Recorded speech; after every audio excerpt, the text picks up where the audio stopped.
мэцгаана уу? Руна ТV суугата тавтай морилцгаана уу? Өнөөдөр би та бүхэнд Япон улсад гарсан нэгэн хэргийг ярих гад бэлтлээ. 2001 оны 9 сарын 6-ны өглөө Японы Сайтама мужийн цагдаагийн хэлтэснийг дуудлага ирдэг. Эми гэдэг найз маань хэд хоног холбогддоггүй, ажил дээрээ ч ирдэггүй, ямар ч сургаггүй болчихлоо гэсэн мэдээлэл байсан. Цагдаа нар тэр даруй түүний амьдардаг орон сууц руу очиж хаалгыг нь тогссон ч гэсэн дотроос ямар ч чимээ байхгүй байсан учраас цагдаа нар эцэст нь хүчээр нээн гэрлөө нордог. Өрөөнүүдийг нэг бүрчлэн шалгаж яваад унтлагын өрөөндөө хэвтэж байгаа бололтой нэгэн эмэгтэйг олж илрүүлэн очиж хартал тэр эмэгтэй аль хэдийн нас барсан байсан. Цогцос хэд хоногийн өмнө нас барсан шинжтэй өнгөн өөрчлөгдсөн хооллон дээр нь тод дарагдсан мөр харагдсан бөгөөд задлангаар амьсгал боогдсны улмаас нас барсан нь тогтогдсон. Амиа алдсан бүсгүй нь 27 настай Миязаки Эми гэдэг бүсгүй болох нь илэрсэн. Гэмт хэрэг гарсан газрыг шалгахад сонин зүйлсүүд ажиглагдсан. Энэ нь юу байсан бэ гэх юм бол байр нь маш цэвэрхэн боловч цонх нь бол хагарсан. Хаалга хүчээр онгойлгосон гадны мөр бол байхгүй, цөөнх түрээвч бэлэн мөнгө хадгаламжийн дэвтэр гээд үнэтэй зүйлс нь бүгдээрээ байр байрандаа. Харин хоёрхан зүйлэл алга болсон байсан. Тэр хоёр нь юу вэ гэхээр Эймигийн гар утас олоод тэдний гэрийн түлхүүр хоёр байсан. Хулгайч дээрэмчин хэрвээ орж ирсэн бол эхлээд мөнгөтэй зүйлийг нь авч гарах ёстой байтал мөнгөтэй зүйлсүүд нь бол бүгд ингээ байр байрандаа байсан гэсэн үг. Харин гэмт хэрэгтэн болохоор цогцос олох хугацааг магадгүй удаашруулах гэсэн бололтой гэрийн түлхүүрийг нь гар утастай цуг аваад явсан байсан. Утсанд нь хинтээ харьцсан, ямар мессежүүд бичсэн, хинтээ утсаар ярьсан гэх мэтчлэн ул мөрөөд байгаа учраас тэрийг нь баллах гэж гар утсыг нь авч явсан байх гэж цагдаа нар үзсэн. Тэгээд ер нь бол Эймиг таньдаг хүн байх магадлалтай юм байна. Ойр орчимд нь байдаг хүн нь гэмт хэрэг үйлцсэн байх магадлалтай юм байна гэж цагдаа нар үзцгээсэн. Ингээд шалгалтын ажиллагаа эхлээд явж байтал Эймигийн унтлагын хувцснаас Эймигээс өөр хүний ДНХ илэрсэн. Үүнийг нь улсын мэдээллийн сан руу явуулж шалгуултал тэр ДНХ-д улсын мэдээллийн санд байгаа хүмүүсийн ДНХ-тэй бол таараагүй. Бас өмнө нь ял шийтгэл эдлэж байсан хүмүүсийн жагсаалтнаас хайгаад ч ерөөсөө яг таарсан ДНХ-тэй хүн олдоогүй. Ингэснээр ер нь хэргийн сэжүүр бүдгэрч мөрдөгчд чиглэлээ өөрчлөөд хохирогчийн эргэн тойрныхноос хайж үзье гэсэн чиглэл рүү шилждэг. За ингээд Эми буюу хохирогч бүсгүйгийн талаар танилцуулъя. Эми 1994 онд Сайтама мужид 4 хүүхдийн отхон хүүхэд болж төрсөн. Бага байхад нь эцэг эх хоёр нь саалж гэр бүл нь сарниж тэр эхчийнхээ хамт хүүхдийн хамгаалал буюу асрамжийн газар төссөн. Тэнд 70 орчим хүүхдүүдтэй хамтдаа амьдардаг байсан болохоор тэр байгууллагын ажилтнууд бол хүүхэд олгонтой нэг бүрчлэн нарийн туулж ажиллаж чадахгүй учраас Эми бол эртхэн шиг биеэ даагаад хинт ч найдалгүйгээр том болоод хурдан явъя гэсэн бодолтойгоор өссөн. Сургууль сурч байх хугацаанд л маш хурдан биеэ дааж өөрийнхөө амьдралыг сургуулаа төгсөөд эхлүүлэхийг хүсдэг байсан. Японд хуулиар ажиллаж болох 18 насыг хүрмэгцээ асрамжийн газрынхаа цайны газарт ажиллаж мөнгө хоримтлуулад хангалттай боломгцоо байгууллагаасаа гарч ганцаараа амьдрах болсон. Түүнийг ганцаараа амьдрахаар гарах үед нь бол их чинь хамт гараагүй. Шалтгаан нь яг тодорхойгүй ч гэсэндээ ер нь бол тэр хоёрын амьдралыг үзэх үзэл чиглэл нь өөр байсан гэж сүлд их чинь ярьсан байсан. Ихчийнхэн хувьд болохоор тогтвортой байдал, тайван байдлыг хүсэж байгууллагатаа үлдсэн. Харин Эми болохоор жоохон байхасаа л гадаад ертөнц рүү маш их яарж исэн учраас ганцаараа бие даагаад байгууллагаасаа гарсан байна. Гэвч ганцаараа амьдрах нь бол бодит байдал дээр амаргүй байсан, бас нэлийн ганцаарддаг байсан тодорхой. Түрээс өдөр тутмын зардал мөн хин нэгэнд сул дор харагдахыг хүсээгүй учраас тэр энэ бүх зүйлүүдэд зохицуулахын тулд айжмаар найз нөхөд бүр хамгийн ойрын ихчтэйгээ хүртэл холбоогоо цөөлж эхэлсэн.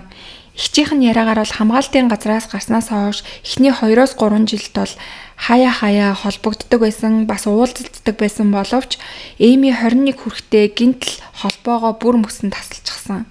Хамт өссөн бие биедээ түшиг тулгуур байсан хэрнээ ингэж холбоогүй болсон нэгчт нь бол маш хүнд байсан гэж ярьсан. Ингээд ихчин дүүтэйгээ холбогдохын тулд утас, мэйл, чат гэд боломжоор л дүүрүүгээ бичдэг байсан боловч дүү нь ерөөсөө ямар ч сураг байхгүй, утсаа авахгүй байсан учраас санаан зовоод бүр цагдаагийн газарт хүртэл алга болсон гэсэн мэдээлэл өгч исэн. Тэгэхээр цагдаагийн газрынхан бол шалгаж үзээд дүүн зүгээр л эгчтэйгээ холбогдохыг хүсэхгүй байгаа юм байна гэсэн хариултыг эгчт нь өгч исэн. Гэсэн ч гэсэн эгч нь шантраагүй жилийн жилдэл төрсөн өдөр болгоноор нь мессеж үлдээн надтай заавал холбоо бариарай уулзъя гэх мэтчлэнгээр найдаж хүлээсээрсэн. Тэгтэл холбоо тасарснаас хойш бүтэн 6 жилийн дараа 2021 оны 9 сард түүний утас дуурсан. Та Эмигийн эгч нь мөн үү харамсалтай нь Эми нас барсан байна гэсэн дуудлага байсан. 6 жил хайсан дүүтэйгээ уулзах уулзалт нь эмнэлгийн хөтөн танхимд цогцыг нь таних мөч байсан. Эгч нь дүүгийнхээ нүрийг хараад л шууд таньсан. За тэгээд эгчтэйгээ холбоогүй байсан яг энэ хугацаанд Эми хэрхэн амьдарч байсан бэ гэдэг талаар нь яри. Анхандаа бол Эмигийн хувьд нэлээд гайгүй байсан. Цайны газар, хоолны газар тасралтгүй ажиллаад жижиг нэг өрөө түрээслээд өөрийнхөө орон зайгаа анх удаага олж аваад амьдарч исэн боловч мэдээж ганцаардсан баяр ёслол төрсөн өдрүүдэд маш их ганцаардлыг мэдэрдэг байсан. Тэр үеэс эхлээд сошиалд түшиглэж эхэлсэн байгаа. Онлайнд өнгөрөөх цаг нь улам уртсаж, ялангуяа Койтомо гэдэг танихгүй хүмүүстэй санамсаргүй байдлаар дуудлага хийх юм эсвэл чатлаад холбогдож ярилцдаг тийм аппликейшнийг бол тогтмол ашиглах болсон. Огт танихгүй хүнтэй ярина гэдэг нь бол түүний хувьд нэг талаар эвгүй байж магадгүй ч гэсэн нөгөө талаар сэтгэл амар өөрийнхөө бүх зүйлсүүдийг тэр хүнтэй ярилцах тийм боломж нь болдог байсан. Ажлаа тараад л гэртээ орж ирмэгцээ чихвчээ зүгээд аппликейшны асаах нь түүний өдөр тутмын хийдэг нэг ажил нь болсон байсан. Ингэж байтал 2021 оны 6 сард энэ аппликейшнаараа дамжуулаад нэгэн эрэгтэйтэй танилцдаг. Тэр нь болохоор Томито Сугуру гэдэг нэртэй тийм залуу байсан. Сугуру бол тун урайлгахан өнөөдрийнх нь ажил хэцүү байсан уу, хоолоо идсэн үү гэх мэтчлэнгээр түүний удаан сонсоогүй дулаан үгсүүдийг түүнд байнга хэлдэг байсан. Тэр Эмигийн яриаг чин сэтгэлээсээ сонсож, ярилцаж, ойлгож, зөвлөж түүнийг тайтгаруулдаг байсан. Харилцаа гүнзгийрэх тусам Эмигийн сэтгэл баг багаар түүнд бол нээгдсэн. Тэр цагаас хойш тэр хоёр бараг л өдөр болгон ярилцаж шүнжэнгөө уцаар ярьж өдөр бүрийг өнгөрүүлдэг болсон. Удалгүй Сугури Эмид хоёлаа уулзъя гэсэн саналыг тавьсан. Эми анхандаа бол баг зэрэг ингээд эргэлзэжсэн ч гэсэндээ түүнтэй өмнө нь ингээд ярьжсэн бүх яриануудаа бодоход бол тэр нэлээд сайн хүн шиг санагдсан учраас уулзахыг зөвшөөрөөд тэгээд тэр хоёр уулзахаар болсон. Анхны уулзалтан дээр болохоор тэр хоёр энгийн хамт кофе шопт кофе ууж, суун, янз бүрийн зүйлсийг ярилцаад кино үзсэн. Тэгээ мэдээж анхны уулзалт нь бол маш дайггүй өнгөрсөн. Гэвч цаашлах тусмаа түүний харилцаа бол аажмаар өөрчлөгдсөн байгаа. Сугуругийн хувьд болохоор анхаарал халамж нь аажмаар хяналт захиргаалт руу хэлбэж эхэлсэн, хинтээ уулзсан, хаана очисон, гэртээ хідэд очисон, хідэн цагт гэртээ орсон гэх мэтчлэнгээр орой ярихдаа түүнээс асуудаг болсон. Тэр өдөр хийсэн ажлуудыг нь сонсоод сэтгэл санаагаа нь тайвшруулдаг байсан бол одоо бол яг түүнээс ингээд байнга шалгаж, шаардаж асуудаг болж эхэлсэн. Эми ингээд сошиал дээрээ янз бүрийн зураг ч юм уу пост оруулангууд хин лайк дарсан, хин сэтгэл бичсэн, энэ хүн яг хин юм бэ гэх мэтчлэнгээр бүр бүх зүйлийг нь нягтлж асуудаг болсон. Тэгээ түүнд хариулахгүй байх юм бол маш их ууралдаг болж эхэлсэн. Эмигийн ер нь бол өдөр тутам ингээд Сугурууд бүх зүйлээ тайлагнаж өчөх ажиллаар дуустдаг болж эхэлсэн. Тэгээ найзуудтайгаа уулзах нь цөөрч аккаунтаа хувийн болгоод тэгээ утсанд нь бараг л зөвхөн Сугуруугаас л мессеж ирдэг, зөвхөн тэрнтэй ярьдаг болж эхэлсэн. Нэг нь бол сүлд найзууд нь гэрчилж ярьсан байсан. Тэр залуутай уулзнаас хойш ингээд бид нартэй харилцаагаа тасалсан. Тэгээд ингэж ярьдаг байсан гэдгийг найзууд нь гэрчилсэн байсан. Ингээд ердөө Сугуруутай танилцсанаас 3 сарын дотор л энэ бүх зүйлүүд өрнсөн байгаа. Тэд 6 сард аппликейшн дээр танилцаад боддоор бол 2 удаа уулзсан мөртлөнгөөсөө Сугуруу аль хэдийн Эмигийн амьдралыг бүхэлд нь хяндаг болчихсон байсан. 2021 оны 9 сарын 3 дахь удаага тэр хоёр бол уулзахаар тохиролцсон өдөр нь байсан. Эми ажил дээрээ би эрэгтэй найзтайгаа уулзнаа. Тийм болохоор одоо ингээд эрт тарч болох уу гэж хэлээд ажилласаа гараад явсан. Тэр мөчөөс хойш бол холбоо хүмүүсээс бүр мөсөн тасарсан бөгөөд 3 хоногийн дараа найзууд нь цагдаад мэдгдснээр инхүү өөрийнхөө гэрт амнасаа алдсан байдалтайгаар олцсон байсан. За тэгээ энэ бүх зүйлийг нь мэдсэн цагдаа нар бол Сугуруг гол сэжигтнэр үзэж гэрт нь очисон. Тэгсэн чинь гэртээ бол тэр байхгүй байсан. Түүний хувьд болохоор Эмигийнхаас гармагцаал уцаа унтрааж ажилдаа очиагүй тэгээ бүр сошиалоо бүхэлд нь устгахчихсан. Яг л хин нэгнээс зүхтааж байгаа юм шиг бүх уул мөрөө устгасан болох нь ил болсон. CCTV-гээр түүнийг мөрдөж хаашаа явсныг цагдаа нар олж илрүүлж чадсан. Ингээд суугуур бол хэрэг болсны дараа Сайтамагаас галт тэргээр гарч Гүма мужийн зүг рүү явсан нь тодорхой болсон. Хэд хоногийн дараа Гүмагийн захын нэг буудлаас цагдаа нар түүнийг олж баривчилж чадсан. Тэр бол баривчлагдах үедээ ерөөсөө эсэргүүцэл үзүүлээгүй шууд л бууж өгсөн бололтой баривчлагдсан. Тэгээ түүний цүнхнээс болохоор Эмигийн гар утас гэрийн түлхүүр нь гарч ирсэн. Мөн Эмигийн хувцснаас илэрсэн нөгөө ДНХ суугүргийнхаа яг л таарч исэн. Тэгэхээр ер нь бол энэ хэрэгт холбоотой гэдэг нь бол тодорхой байсан гэсэн үг. Суугүргийн хувьд болохоор мөрдөнд байцаалт өгж явахдаа маш тайван би ерөөсөө алах санаатай байгаагүй. Тэр өдөр бит хоёр хэрэлдсэн нь үнэн. Гэхдээ би түүнийг ерөөсөө алаагүй гэж мэдүүлж исэн. За тэг яг суугүргийн хэлснээр болохоор 9 сарын 3-нд тэр машин түрээслээд Эмигийн гэрт очисон. Эми түүнийг ухтаж аваад түүнд хоол хийж өгөөд тэр хоёр ярилцаж суусан гэж байгаа. Гэвч удалгүй Эми гинтл уйлж орилж толгоогоо базлан амьсгаадан ингээд татханж эхэлсэн гэж байгаа. Тэр тайвшруулах гээд ингээд өгөхөд очиод байжсэн чинь гэрийнх нь хаалганых нь хонхон дуурсан. Тэгээ суугүрээ болохоор ингээд хаалга руу нь очиод хонхоор нь харсан чинь нэг эмэгтэй зогсож исэн гэж байгаа. Тэгээ тэр эмэгтэй болохоор хэн байсан бэ гэх юм бол совилогч байсан. Тэгээ тэр эмэгтэй болохоор улсаас ингээд томилогдчихсон.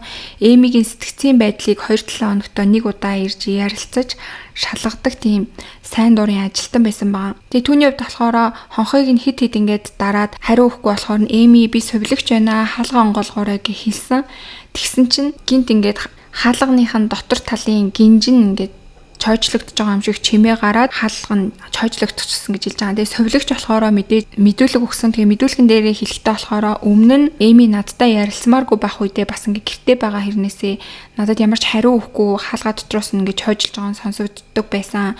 Тийм учраас би өмнөх үеүдтэйгээ адилхан бас ганцаараа л баймаар байгаа юм билгүй надтай ярилцмааргүй байгаа юм байлгүй дээ гэж бодоод тэгээд би хаалгыг нь товшгоо болоод буцаад явсан гэж мэдүүлэг өгсөн байсан. Суугүргийн хувьд л мэдээж хаалганы гадна совилогч байна гэдгийг бол мэдчихсэн. Тэг хэрвээ үнэхээр Эмигийн биеийн ингээ өвдөжсэн бол хаалгыг онгойлгоод совилогчаар бол тусламж хүсэх байсан бах гэж цагдаа нар үдсэн учраас түүнээс яагаад хаалгыг нь тайлж Эмид туслуулаагүй юм бэ гэж асуусан чинь тэр хэлэхдээ бит хоёр хэдийгээр ингээ үерхдэг болж исэн ч гэсэндээ харилцаа маань тиймч гүнзгийрээгүй байсан. Тийм учраас би заавал түүнд тэгж совилогчаар туслуулж санаа тавих албатай гэж юусоо бодоогүй. Тэгээ зүгээр байж байгаа л зүгээр болчихгүй гэж ботсон гэж хариулсан. Тэгээд сугуур хэлэхдээ болохоор ингээ совилогчийг яваад өгсөний дараа би ч гэсэн гэрээс нь гараад явсан. Намайг гарч явхад бол Эми амьд байсан. Тэгэхээр би мэдэхгүй гэж хэлж байгаа. Тэгээ мэдээж яг Эмигийнхаас гарангутаа нөгөө с ิจ гтэй үйлдэлүүдээ хийсэн. Яг тэр өдөртөө өөрийнхөө сошиал хаягийг устгаад Эмитэй яг чаталжсэн бүх чатуудаа бас ингээд устгачихсан байсан. Тэгээ мэдээж бол түүний ярьж байгаа ярианд бол цагдаа нар эргэлзэжсэн. Түүнийг гарахт нь хэрвээ Эми амьд байсан болвол задлан шинжилгээгээр нас орсон байж болцгүй цаг нь болохоор яг тэр суугуургийн тэдний гэрээс гараад явсан гэж хэлсэн цагтаа ер нь бол нилийн дөхөж очиж давхцажсэн. Мөн түнчлэн хүзүүнд нь ингээд дарагдсан тийм уул мөр байсан нь зүгээр ингээ өөрөө биеийн мудаад таталт өгж байгаа сэтгэл санааны байдлаасаа болоод амиа алдахад хүзүү хоолон дээр нь тийм дарсан мөр бол илрэх ямар ч боломжгүй гэж бол үзчихсэн. Тэгээд бас хэрвээ Эми амьд байсан бол суугуруу тэднийхээс гарахтаа яагаад Эмигийн гар утас түлхүүрийг нь авч явсан юм бэ гэсэн мэдээж асуултуудаас гарч ирсэн. За тэгээ үүгээр зогсохгүй суугуруу яг тэр шөндөө гар утсаараа Кумагая мэдээ хүн амны хэрэгт өгөх ял хэмжээ гэх мэтчлэн өсүүдийг бол хайсан байсан. За ингээд мэдээж ДНХ тэгээ түүний өгсөн мэдүүлэг тэгээд яг хэргийн баримтууд бол мэдээж ингээд с ิจ гтэй гэж зааж исэн учраас суугуурууг бол түр хорсон. Гэхдээ яг энэ хүн амны хэрэг үйлцэн гэсэн яг шууд нотлогоо бол ил болж чадахгүй байсан. Прокурорын хувьд болохоор мэдээж түүнийг ингээд яллах гад бүхэл баримтуудыг ингээд гаргаж ирсэн боловч яг тийм хангалттай байж чадаагүй. Тэгээд ДНХ илэрсэн гэдэг жаан тэгэнгүүт өмнө нь суугуруу тэдний гэрт бас ирж исэн учраас түүний ДНХ-ний илэрх нь бол ойлгомжтой гэж үзэжсэн учраас энэ нас яг баталгаа нотлогоо түүний амь насыг хөнөөсөн гэх тийм нотлогоо болж чадахгүй байсан. За тэгээд 2023 оны 3 сард суугуруугийн хэргийн шүүх хурал болсон. Тэгээд тэр шүүхийн турш прокурорын асуултанд нэлээд юм гүжүүдээр хариулаад тэгээд зарим үед нь бол бүр огт хариулахгүй ч юм уу нэлээд юм эсэргүүцэлтэй суугаад исэн. Прокурор болохоор энэ байдлыг нь хараад ерөөсөө сэтгэл зүйн хувьд ямар ч гэмссэн тийм сэтгэл алгаа гэж шүүмжилсэн. Тэг мэдээж яг тэр өдрийн орой интернетээс түүний хайсан хайлтуудыг ч гэсэндээ яг ямар ч гэм буруугүй хүн хайх тийм хайлтууд биш байна. Энэ бол с ิจ гтэй гэж прокурор үзчихсэн. Эцэст нь болохоор яг ингээд шүүх хуралдаад прокурорын талдаа шийдвэр гараад суугуруу 9 жилийн хорих ялыг оноосон байгаа. Тэгээ суугуруугийн хувьд бол тэр даруй шууд давж заалтсан ч гэсэндээ тэр давж заалтсныг нь бол хэрэгсэхгүй болгоод 9 жилийн хорих ял нь хэвээрээ үлдсэн. За тэгээ ингээд суугуруугийн хувьд л одоо шоронд орсон гэсэн үг. Тэгтээ одоо хүртэл бол суугурууг өөрийгөө гин буруугүй гэж үзсээр хүмүүст тэгж ярьсаар байгаа юм байлээ. За ингээд өнөөдрийн та бүхэнд бэлтгэж хүргэсэн хэрэг маань энэ төртлээ. Тэгээ та бүхэн юу гэж бодож байна? Үнэхээр суугуруу энэ хэрэгт буруугүй юу? Түүнийг гарахт нь амьд байсан болов сэтгэл зүйн байдлаасаа болоод амнасаа алдсан гэж та нар бодож байна уу? Эсвэл суугуруу бол угаасаа энэ хэргийг үйлдэлсэн гэдэг нь тодорхой гэж үзэж байна уу? За тэгээ түүнд оноогцсон 9 жилийн ялыг бас та бүхэн юу гэж бодож байна? Миний хувьд бол үнэхээр бага ял гэж бодож байна. Шүүхээс болохоор яг энэ санаатаа аллах гэж үзгүйгээр санамсаргүйгээр хүн амины хэрэг үйлдэлсэн гэж үзсэн учраас 9 жилийн хорих ялыг оноосон яг санаатаа үйлдэлсэн гэсэн том баталгаа нотлохоо олдоогүй учраас 9 жилийн ял авсан юм шиг байна гэж би бодсон. Өнөөдөр би та бүхэндээ Японд гарсан нэгэн хэргийг ярих гад бэлтлээ. 2004 оны 11 сарын 17 оны өдрийн 2 цаг 30 минутанд Японы Нара хотод амьдардаг 28 настай эмэгтэй гэрлүүгээ яаран алхаж байлаа. Учир нь энэ цагийн үед ихэнхдээ 7 настай охин нь хичээлээ тараад гэртээ ирчгээд ээжигээ хүлээж байдаг байсан. Тэрээр үүдний хаалгаа онгоолгоод ээж нь ирлээ гэж дуудсан. Гэвч төсөөснөөс нь эсэргээр гэр дотор яг л хоосон юм шиг нам гүн байсан. Түүний охиныг тухайн үед бага сургуулийн 1-р ангийн сурагч Арияма Кайде гэдэг бага ангийн хүүхэд учраас өдрийн 1 цагийн үед гэртээ харих хуваартай байсан. Кайдагийн сургууль нь гэрээс нь хүүхдийн алхаагаар алхахад ойролцоогоор 30 минут орчим яваад хүрдэг байсан. Тиймээс ээж нь 1 цаг 40 минутын үед охинтойгоо нэг удаа утсаар ярьснаа сандаг.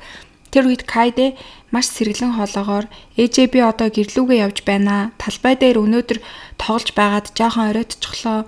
Одоо гэртээ очиод дугуугаа уннаа гэж хэлсэн. Гэтэл одоо өдрийн 2 цаг 30 минут болж байсан ч гэсэн охин нь гэртээ ирээгүй байсан. Кайдегийн хувьд 6 хоногийн өмнө буюу 2004 оны 11 сарын 11-нд түүний 7 дахь насны төрсөн өдөр болсон. Тэр үед аав нь охиндоо ягаан өнгийн дугуй бэлэглэн охин тэр үед дугуугаа авсандаа маш их баярлаж өөрийнхөө нэрийг бичсэн наалтыг хүртэл дугуун дээрээ наачсан байсан. Тиймээс ээж нь дугуугаа унаад гадаа тоглох гээд шууд явчихсан юм болов уу гэж бодоод гадагшаагараа шалгасан чинь ягаан өнгийн дугуй нь яг байдаг байрандаа байжсэн. Тэр мөчөөс эхлээд ээж нь төгшөж хөршүү дээрээ очин хөршүүдээсээ хайж эхэлсэн. Гэвч хинийд ч байгаагүй, хаан ч охин нь байгаагүй. Ингээд удалгүй орой болж 6 цаг 45 минут орчим болсон. Ингээд маш их сандарсан гэр бүлийнхэн бол цагдаад албан ёсоор охиноо сургаггүй болсон талаар дуудлага өгдөг. Тэр хооронд ээж нь охиныхоо гар утас руу маш олон удаа залгасан боловч дуудаад байгаа хэрнээ ерөөсөө утас нь авахгүй байсан. Ингэж байтал оройн 8 цаг 4 минутанд ээжийнх нь утсанд мессеж ирдэг. Сандраад хартал мессеж илгээгч нь охиныхон дугаар байсан. Яарад нээгээд мессежийг нь үзтэл мессежнийх нь агуулга нь маш аимшигтай. Би авчихлаа гэсэн тиймэрхүү утгатай үг биччихсэн. Тэгээд нэг зураг авсархсан байсан.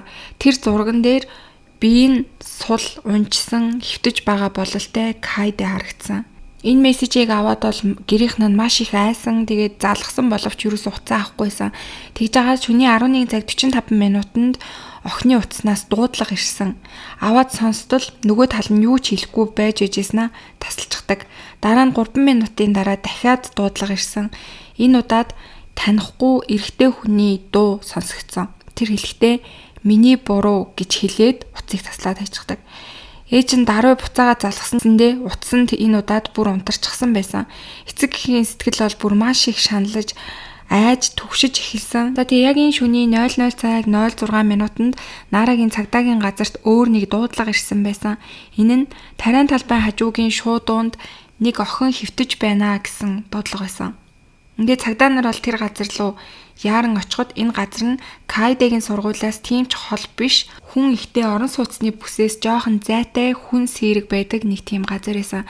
Цагдаа нар яаран очиод шалгаж үзэхэд харамсалтай нь тэнд хэвтэж байсан охин Кайдагийн цогцос болох нь тодорхой болдог. Охин тухайн өдөр сургуульдаа өмсөж авсан хувцастайгаа байсан. Гэхдээ цүнх болоод гар утас нь бол охины биед байгаагүй. Шүүх хэмжлэгийн дүгнэлт дээр үхлийн шалтгаан нь живэлт усанд живж нас барсан байна гэж тогтоогдсон. Гэвч цогцос байсан шуудуунд бараг ус урсдаггүй шахуу тийм шуудуу байсан. Хэрвээ яг тэр газарт живж нас барсан бол уушигнаас нь шавар мэт хольц гарах ёстой. Гэтэл задлан шинжилгээгээр бол тийм зүйл огт илрээгүй.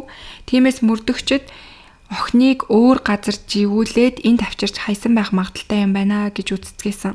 Охины цогцсноос илэрсэн бас нэг аимшигтай зүйл нь шүдний ихэнх хэсэг нь хугарсан байсан. Тэгээ энэ нь болохоор магадгүй охиныг нүүрлүүн цогсон ч юм уу зодсон байх магадлалтайг харуулж исэн. За тэгээ хохирогч охины тухай танилцуулахад Кайдэ охины хувьд бүжиглэх дуртай, бас өөрөөсөө дүү жоохон дүүгээ маш сайн хардаг, сайхан сэтгэлтэй, сэргэлэн охин байсан. Эмээ өвөө дэлгүүр ажиллаулдаг байсан бөгөөд хүмүүс дэлгүүрт нь ирэхээр Кайдэ урьдчилж очиод тавтай морилно гэж мэндэлдэг нийтч хүмүүжлтэй охин байсан. Нэг удаа гудамжинд бүр настай эмээ хүнд ачаа үүрээд явж байхыг хараад гүйжчоод эмээ би өргөөд өгье гэж том хүн шиг асууж байсан тохиолдолч байсан. Охины цогцос олдмогт цагдаа нар тусгай штаб байгуулж хэрэгтнийг олохын төлөө шаргуу ажиллаж эхэлсэн.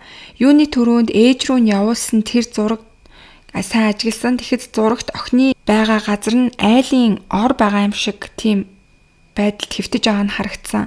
Бас ард талд нь англиар үсэг шиг нэг бичиг харагдсан. Тэгээ энэ бичгийг бол нарийн ингээд шинжилгээгээр шинжилээ үзсэн чинь энэ нь үсэг биш таун гэсэн үгийг уруугаар нь тусгасан байдалтай харагдсан нь тогтоогддог. Цагдаа нар энэ таун гэсэн бичигтэй энэ зүйлийг борлуулсан байх магадaltaй газруудыг ч гэсэн яаралтай шалгаж эхэлсэн. Мөн Кайдэгийн хувцсыг шинжилгээнд оруулаад үзсэн чинь хин нэгний үс илэрсэн. Тэгээд энэ ДНХ-ийн шинжилгээгээр бол бие бүлгийн насанд хүрсэн эрэгтэй хүнийх болох нь тогтоогддог. Цагдаа нар мөн Кайдэгийн гар утасны сүүлчийн дохиог нь мөрдсөн. Учир нь хэрэгтэн Кайдэгийн утсаар залгасан учраас яг хаанаас залгасан байна гэдгийг нь байршлыг нь тогтоох гэж ажиллаж эхэлсэн. Үр дүнд нь сургууль болон гэрээс холгүй бүсийн суурин станцд байсан тийм дохио илэрдэг. Гэхдээ яг таг байршлыг нь тогтоох нь бол нэлээд хэцүү байсан. Тийм болохоор ойролцоогоор ингээд зааж байгаа яг тэр бүсүүдээр эрен хайх гэрч болох үйл ажиллагааг бол цагдаа нар хийж эхэлсэн. За ингэж аваад Кайдэтэй нэг сургуульд сурдаг 2 дугаар ангийн 2 хүүхдээс чухал мэдүүлэг олдог. Өдрийн 2 цагийн үед Кайдэ шиг харагддаг нэг охин хин нэгний машинд суугаад явж байгааг харсан гэж тэр 2 хүүхэд бол хоёулаа хэлсэн. Жолооч нь 30 гаруй насны нүдний шилтэй эрэгтэй хүн байсан гэж хүүхдүүд хэлдэг. Гэхдээ тэр 2 хүүхдийн мэдүүлэлгэн дээр нэг зөрүүтэй зүйлээсэн. Тэр нь юу вэ гэх юм бол машины өнгийг нэг хүүхэд нь цагаан гэж хэлээд нөгөө хүүхэд нь болохоор хар хөхөнгөтэй байсан гэж хэлж исэн. Гэхдээ хүүхдүүд ухраас дурсамжинд нь тийм өнгөн дээр бодлох тохиолдлууд бол нэлээд гардаг гэж мэрэгчлэтнүүд хэлж исэн. Анхандаа бол хэрэгтнийг цагдаа нар хүүхдийг барьцаалж ар гэрийнхнээс нь мөнгө нэхэх зорилготой байсан байж магадгүй гэж үзэжсэн. Гэвч хэрэгтэн бол ерөөсөө гэрийнхнаас нь мөнгө нэхээгүй. Мөн гэрчийн хэлснээр Кайдэ өөрөө машинд сууж байгаа юм шиг харагдсан. Тиймээс танил хүн байж магадгүй гэсэн таамаг бас гарч ирсэн. За тэгээд харамсалтай нь бол мөрдлөг эннээс хойш ерөөсөө ахиц дэвшил гарч ирэхгүй нэг сараас илүү хугацаа өнгөрсөн. Тэгээд энэ үед бол телевиз радиогоор энэ хэргийн талаар цацаж эхлэн олон нийтийн анхааралд бол маш их орж эхэлсэн. Гэтэл 12 сарын 14-ний шөнө 12 цагийн үед Кайдэгийн ээжийн утсанд нэг мессеж ирдэг. Илгээгч нь нас арсан охины дугаар байдаг. Ээж нь бол маш их сандраад ингээ харсан чинь дараагийнх нь Кайдэгийн дүү гэж бичсэн байсан тэр мессежин дээр. Тэгээд энэ мессежнийхаа доор болохоор дахиад зураг авсрахчихсан байсан. Тэгээд энэ зураг нь болохоор өмнө нь явуулсан Кайдэгийн зурган дээр нэмээд охиных нь утсан дотор хадгалаастай байсан Кайдэгийн дүү охины зураг байсан. Өөрөөр хэлэх юм бол хэрэгтэн утасны зургуудыг нь үзэж агаад дүүтэй гэдгийг нь мэдээд мессеж бичсэн бололтой байсан. Тэгээд энийг хараад гэр бүлийнх нь бол бүр маш их айдас тавцсан. Тэгээд цагдаагийн газарт бол яаралтай мэдгдсэн. Харин энэ мессеж бол цагдаагийнханд шинэ боломжийг нээж өгсөн. Учир нь хэрэгтэн Кайдэгийн утсыг дахин асааж ашигласан нь дахиад яг хаана байгаа байршлыг нь тогтоох боломжийг олгож өгсөн. Үүнээс хойш цагдаа нар Кайдэгийн гэр сургууль мөн тухайн цааж исэн байршлыг гурвалжлан ингээд тогтоогоод тэр хоорондын хөдөлгөөний замд сэжигтэй хүм машин байсан эсхийг алдалгүйгээр CCTV-ний бичлэгүүдээс нь шүүж эхэлдэг. Ингээд шүүжитэл яг энэ гурвалжин дотор олон давтагдж байгаа нэг машин анхаарал татдаг. Энэ машин болохоор Японы Toyota компанийн жижиг седан загварын Corolla нэртэй ногоон суудлын машин байсан. Алга болсон өдөр энэ машин Кайдагийн сургуулиас охины гэрлүү харих маршрутын орчимд явж исэн нь харагддаг. Машин удаанаар явж байснаа гинт огцом буцаж эргэх үйлдэл хийгээд явж байгаа нь харагддаг. Тэг мэдээж зөвхөн энэ бичлэгээр бол энэ яг хэрэгтний машин байна гэж шууд заах боломжгүй ч гэсэндээ өмнөх гэрчүүдийн хэлсэн цагаан хар хөх гэж хэлж исэн мөн машины загвартай нийлэн төстөө санагдсан. За тэгээд удалгүй бас нэгэн сэжигтэй зүйл илэрсэн нь нөгөө гар утасны дохио яг нэг газар байнга заагаад байгаа нь магадгүй сэжигтний амьдардаг газар байж магадгүй гэсэн таамгийг төрүүлж эхэлсэн. Цагдаа нар ингээд тэр машины дугаарыг нь яаралтай тогтоогоод эзнийг нь олдог. Эзнийг нь олон уулздаг. Гэвч тэр эзэн нь болохоор яг тухайн үед Баттай хаана байсан нь тодорхой өөр газар байсан гэдг нь бол илэрдэг. Ингээд цагдаа нар бол шал дэмий хоосон мөрдлөг хийжээ гэдэг. Тэгэхээр унаад байж ах яг тэр үед машины эзэн тэр өдөр би нэрээ найздаа машина төр зээлүүлсэн юм байна гэж хэлдэг. Цагдаа нар тэр найз гэдэг нь хинбэ гэдгийг нь тогтоодог. За ингээд цагдаа нар бол яг найз нь ямар хүмүүс байсан бэ гэдгийг нь тодорхой болгоод тэгээд тэр хүнтэй уулзчихдаг. Тэгээд тэр хүн бол Кобаяши Каоро гэдэг хүн байсан. Тэр хүн 36 настай эрэгтэй энэ бүсийн нэг сонины газарт хүргэлтийн ажил хийдэг тийм эрэгтэй байсан. Цагдаа нар түүний ажилдаг сонины газарт очиж шалгаж үздэг. Тэгтэл сонины газарт ороход л тухайн өдрийн сонины нүүрэн дээр Нарагийн бага ангийн охины аллагын хэрэгтнийг баривчлах төхөж байна гэсэн утгатай маш том нийтлэл гарсан байсан. Өөрөөр хэлбэл мөрдөн ажиллагааны мэдээлэл яг тэр хүний ажилдаг хэвлэлээр маш их мэдээлэгддэг байсан гэсэн үг байна. Кобаяши сонин тараадаг хүн учраас үүнийг бол ер нь байн хараад ажиллаж исэн байх магадлалтай байсан. За яг ингэж байж итэл сонингийн газарт нэг хүн орж ирсэн. Тэр хүн бол сонингоо тараачаад буцаад орж ирж исэн сэжигтэн Кобаяши өөрөө байсан. Цагдаа нар түүнийг тэр даруй сэжигтнэр баривчлаад мөрдөн байцаалтаа эхлүүлсэн. Тэгээ мөрдөн байцаалт хийж явах явцдаа түүний гэрт очиж нэгжлэг хийдэг. Тэгтэл маш аимшигтай зүйлсүүд гэрээс нь гарч ирсэн. 100 гаруй порно бичлэг, охтын дотуур хувцас ба 80 гаруйдын тийм хувцас мөн нүцгэн эмэгтэй хүний хүүхэлтэй зэрэг гарч ирсэн байгаа. Тэгээ энэ нь бол түүнийг бэлгийн гаж сонирхолтой гэдгийг нь бол шууд харуулж исэн. Мөрдөн байцаалт гүнзгийрэх тусам түүний өнгөрсөн амьдрал нь нийл болсон.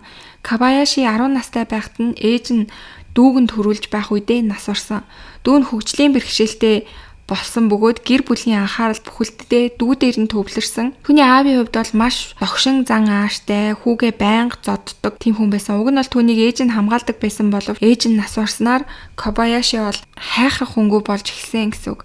Дунд сургуульд байхдаа найзтайгаа санамсаргүйгээр насан туршидтын контент үзсэн нь охтыг бэлгийн байдлаар дүрсэлсэн Лолита төрлийн анимашн байсан. Ингээд өөрийнх нь ер нь бол гаж хүсэл үүнээс үдэж эхэлсэн гэж өөрөө ярьдаг. 1985 онд ахлах сургуулийн 2 дугаар ангид байхдаа сургуулийнхаа аяллаа үеэр ойролцоох газар байдаг 3 дугаар ангийн охиныг хүчээр тэрвэрч байгаад том хүмүүст баригдчихсэн. Дараа нь 1989 онд 5 настай 2 охин дойртож хувцсан дээр чинь наалдчихаж ах нь арилгаад өгье гэж хуурч садар самуун үйлдэл хийж агаад баригдан 2 жилийн хорих ял болон 4 жилийн тэнсэн авч исэн. Гэтэ шоронд ороогүй. Тэгээд яг тэнсэнгээ өөрөөд тэгээ энэ хэрэг бол өнгөрж исэн. Тэнсэнгийн хугацаанд буюу 1991 онд дахин 5 настай охинд садар үйлдэл хийж агаад тэр хүүхдийг уйлахад амийг нь хүчээр дарж гэмтэл учруулж исэн. Тэгээ энэ хэрэгээсээ болоод 3 жилийн ял аваад шоронд 3 жил хоригдчихсэн. 1995 онд суллагдаад сонин тараах ажил хийж эхэлсэн байсан. Ингээд өглөө эрт сонин тараах ажиллаа хийж явж байхдаа айлуудын угаагаад хатаагаад үлгчгсэн байгаа охтуудын дотуур хувцас, дүрмт хувцас зэргийг хулгайлжтай авчиж тавьдаг байсан нь ингэж илэрсэн. Тэгээ гэрт нь бол бүр маш олон хүүхдийн хувцснууд байсан. За ингээд цаг хугацаа өнгөрч 36 настай болсон хэрэгтэн Кайдагийн хулгайлагдсан газрын ойролцоох сонины газарт мөн л хүргэлтийн ажил хийж исэн. Хэрэг гарахаас 1 сарын өмнө буюу 9 сарын 26-нд бага ангийн 1-р ангийн охинд бэлгийн дарамт үзүүлж агаад баригдчихсэн нь бас түүний хэргийн намтар дээр бичигдсэн байсан. Тэгээ хэрэгтний хувьд бол ийм олон удаагийн хүүхдийн бэлгийн гэмт хэргийн чанартай үйлдэлүүд хийсэн байхад ерөөсөө яг оновчтой тийм ялаа аваагүй ингээд сул чөлөөтөө явж исэн нь бол бүр үнэхээр аимшигтай. Хэрэг болсон өдөр найзаасаа ногоон корологыг нь зээлээд Кайда охины сурдаг сургууль орчимд эргэлдэж байгаад Кайда охин гэрлүүгээ гүйж байгааг нь харсан. Тэгээ тэр даруй машинаа эргүүлээд охин дээр гүйжчиод сайн уу ахыгаа санаж байна уу? Чи ганцаараа ингэ явахаар аюултай ахын чамаа гэрчин хүргээд үгүй гэж хэлсэн маа. Кайдагийн хувьд бол юу ч бодлогүй түүний машинд суусан. Явж явах замдаа ах нь гэртээ нэг юм мартчихжээ. Гэрлүүгээ очиод тэр юмыг авчаад чамаа хүргээд өгөө гэж хэлсэн. Тэгээ гэрийнхэн гадаа очиод ах нь гэрлүүгээ бас юм өргөж оруулна, бас гэрээсээ юм авч гарч ирэх юм аа. Чи надад жоохон туслаад өгөөч гэд гэрлүүгээ дагуулж орсон байгаа. Хэрэгтний хэлснээр бол Кайдэ танихгүй орчинд орсон ирнээсээ ерөөсөө айхгүй. Тэгээд би таныг юмаа бэлтэж хоорондоор даалгавраа хийжийгээд бүр төвтөр номоо гаргаж ирсэн. Энэ үйлдэлийг нь хараад хэрэгтэн бол энэ охин их ухаантай айхтар охин юм байна. Тийм болохоор магадгүй амьд үлдээвэл намайг илчлэх юм байна гэж бодоод тэгээ ер нь бол амьд үлдээхгүй гэж шийдсэн гэж хэлж байгаа. Ингээд гэртээ байлгаж агаад орой 5 цагийн үед охиныг хүчирхийлэх гэж оролдоход Кайдэ бол маш их эсэргүүц ойролж эхэлсэн. Тэгэхэд нь хэрэгтэн охиныг вантай ус руу аваачиж живүүлж амь насыг нь хөнөөсөн.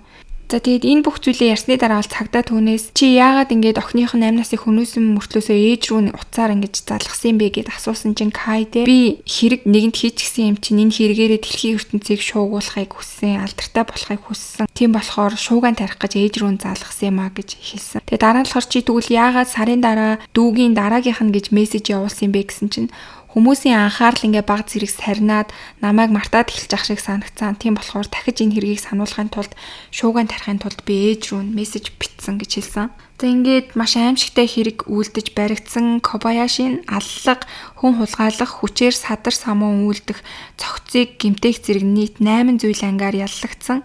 Сэтгцийн үнэлгээ хийж үзэхэд түүнийг бол нийгмийн эсрэг зан төрхийн эмгэгтэй гэсэн мөн садист гаж бэлгийн чиг хандлагатай гэсэн тийм дүгнэлт гарсан. Эцэст нь 2006 оны 9 сард Нарагийн шүүх Кобаяшид цаазаар авах ялыг оноосон. Цаазаар авах ял сонссон Кобаяшигийн хувьд бол шүүхийн танхимд алхаж байхдаа хүмүүс рүү харж инээмсэглээд бүр гараараа даллан жижигхэн дохионуудыг хүртэл илгээж исэн. Энэ нь бол бүр үнэхээр хийсэн хэрэгтэй гимшгүй ухаарахгүй байгаа гэдгийг бол шууд харуулж исэн. За ингээд эцэст нь 2013 оны 2 сард Осакагийн хорих ангид түүний цаазын ялыг гүйцэтгэж за ингээд бол маш аимшигтай гаж гэмт хэрэгтэн эцэст нь цаазаар ахуулсан. Хэрэг гарснаас хойш бараг 20 жил өнгөрөөд байж ах үед буюу 2023 онд Кайдгийн аав дурсамж ном гаргасан. Тэгээд тэнд охин нь сургуй болж нас барж гэмт хэрэгтнийг барих хүртэлх тэр бүх шаналл зовлонгийнхоо тухай бичсэн байсан. Тэр одоо хүртэл охиноо хамгаалж чадаагүй дээ. Маш их харамсаж амьдэрдгаа гэдгээ бичсэн байсан. Мөн Кайдгийн хэрэг хүмүүсийн ой санамжаас мартагдахгүй байгаасай гэж хүссэн.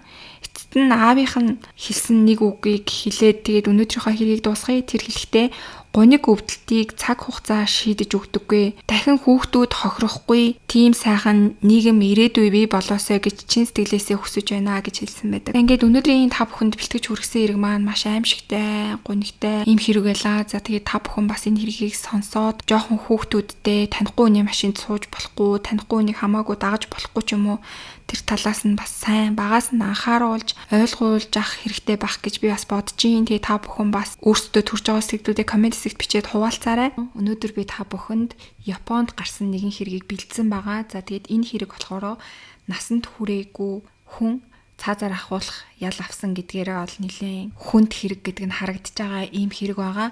1999 оны 4 сарын 17-ны орой 22 цагт 23 настай Мотоморо Хиро ажлаа дуусгаад гэрийн зүг хөдөлдөг.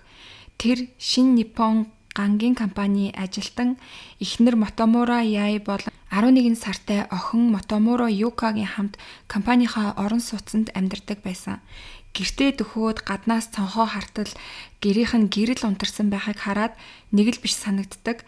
Яагад гэвэл Яй энгийн үед бол нөхрийгөө эрхийг хүлээж агаад эрхээр нь гэрлээ унтраагаад унтцаадаг байсан. Ингээд гэрлүүгээ ороод хаалгаа онгоолгон ортол гэрт нь нам гүм маш эвгүй хүйтэн мэдрэмж төрж исэн. Ингээд гайхсан залуу эхнэрийнхаа нэрийг дуудан яав унтчихсан уу гэд асуутал ямар ч хариу байгаагүй. Ширээн дээр нь идэж дуусаагүй хоолтой тавгнууд хөглөрсөн, гэр нь маш эмх цэгцгүй байсан. Ингээд маш их гайхаад гинт яаралтай ажил гараад гэрээсээ гараад явсан юм бах та гэж бодоод хувцсан байна уугүй юу харах гад ханын шүүгийг онгойлгохтол маш олон дэрнүүдийг давхарлаад тавьчихсан байсан. Дэрийг нь сөхөөд хартал хүний хөл цохойж твцсэн хиро дэрнүүдийг хурдан авч хартал нүцгэн гар хөлн туузаар болттой эхнэр яав нь хөрж хөлдсөн байдалтай тэнд байсан. Ингээд сандарсан залуу тэр даруй цагдаа руу залгаж дуудаад тэр хооронд хүүхдээ хайсан боловч хүүхэд нь юусоо олдохгүй байсан. Энэ үед цагдаа нар ирж тэд нар хамтдаа хайсны эцэст маргааш өглөө нь ханын шүүгээний дээд жижиг хэсгээс охин Юкагийн цогцыг нь олдог. охины хүзүүнд нь тууцан зангилаа буюу ирвэхээгээр ингээд зангидчихсан байсан. Тэгээ энэ нь яг л бэлэг боож байгаа юм шиг тийм байдалтайгаар боогод орхисон байсан.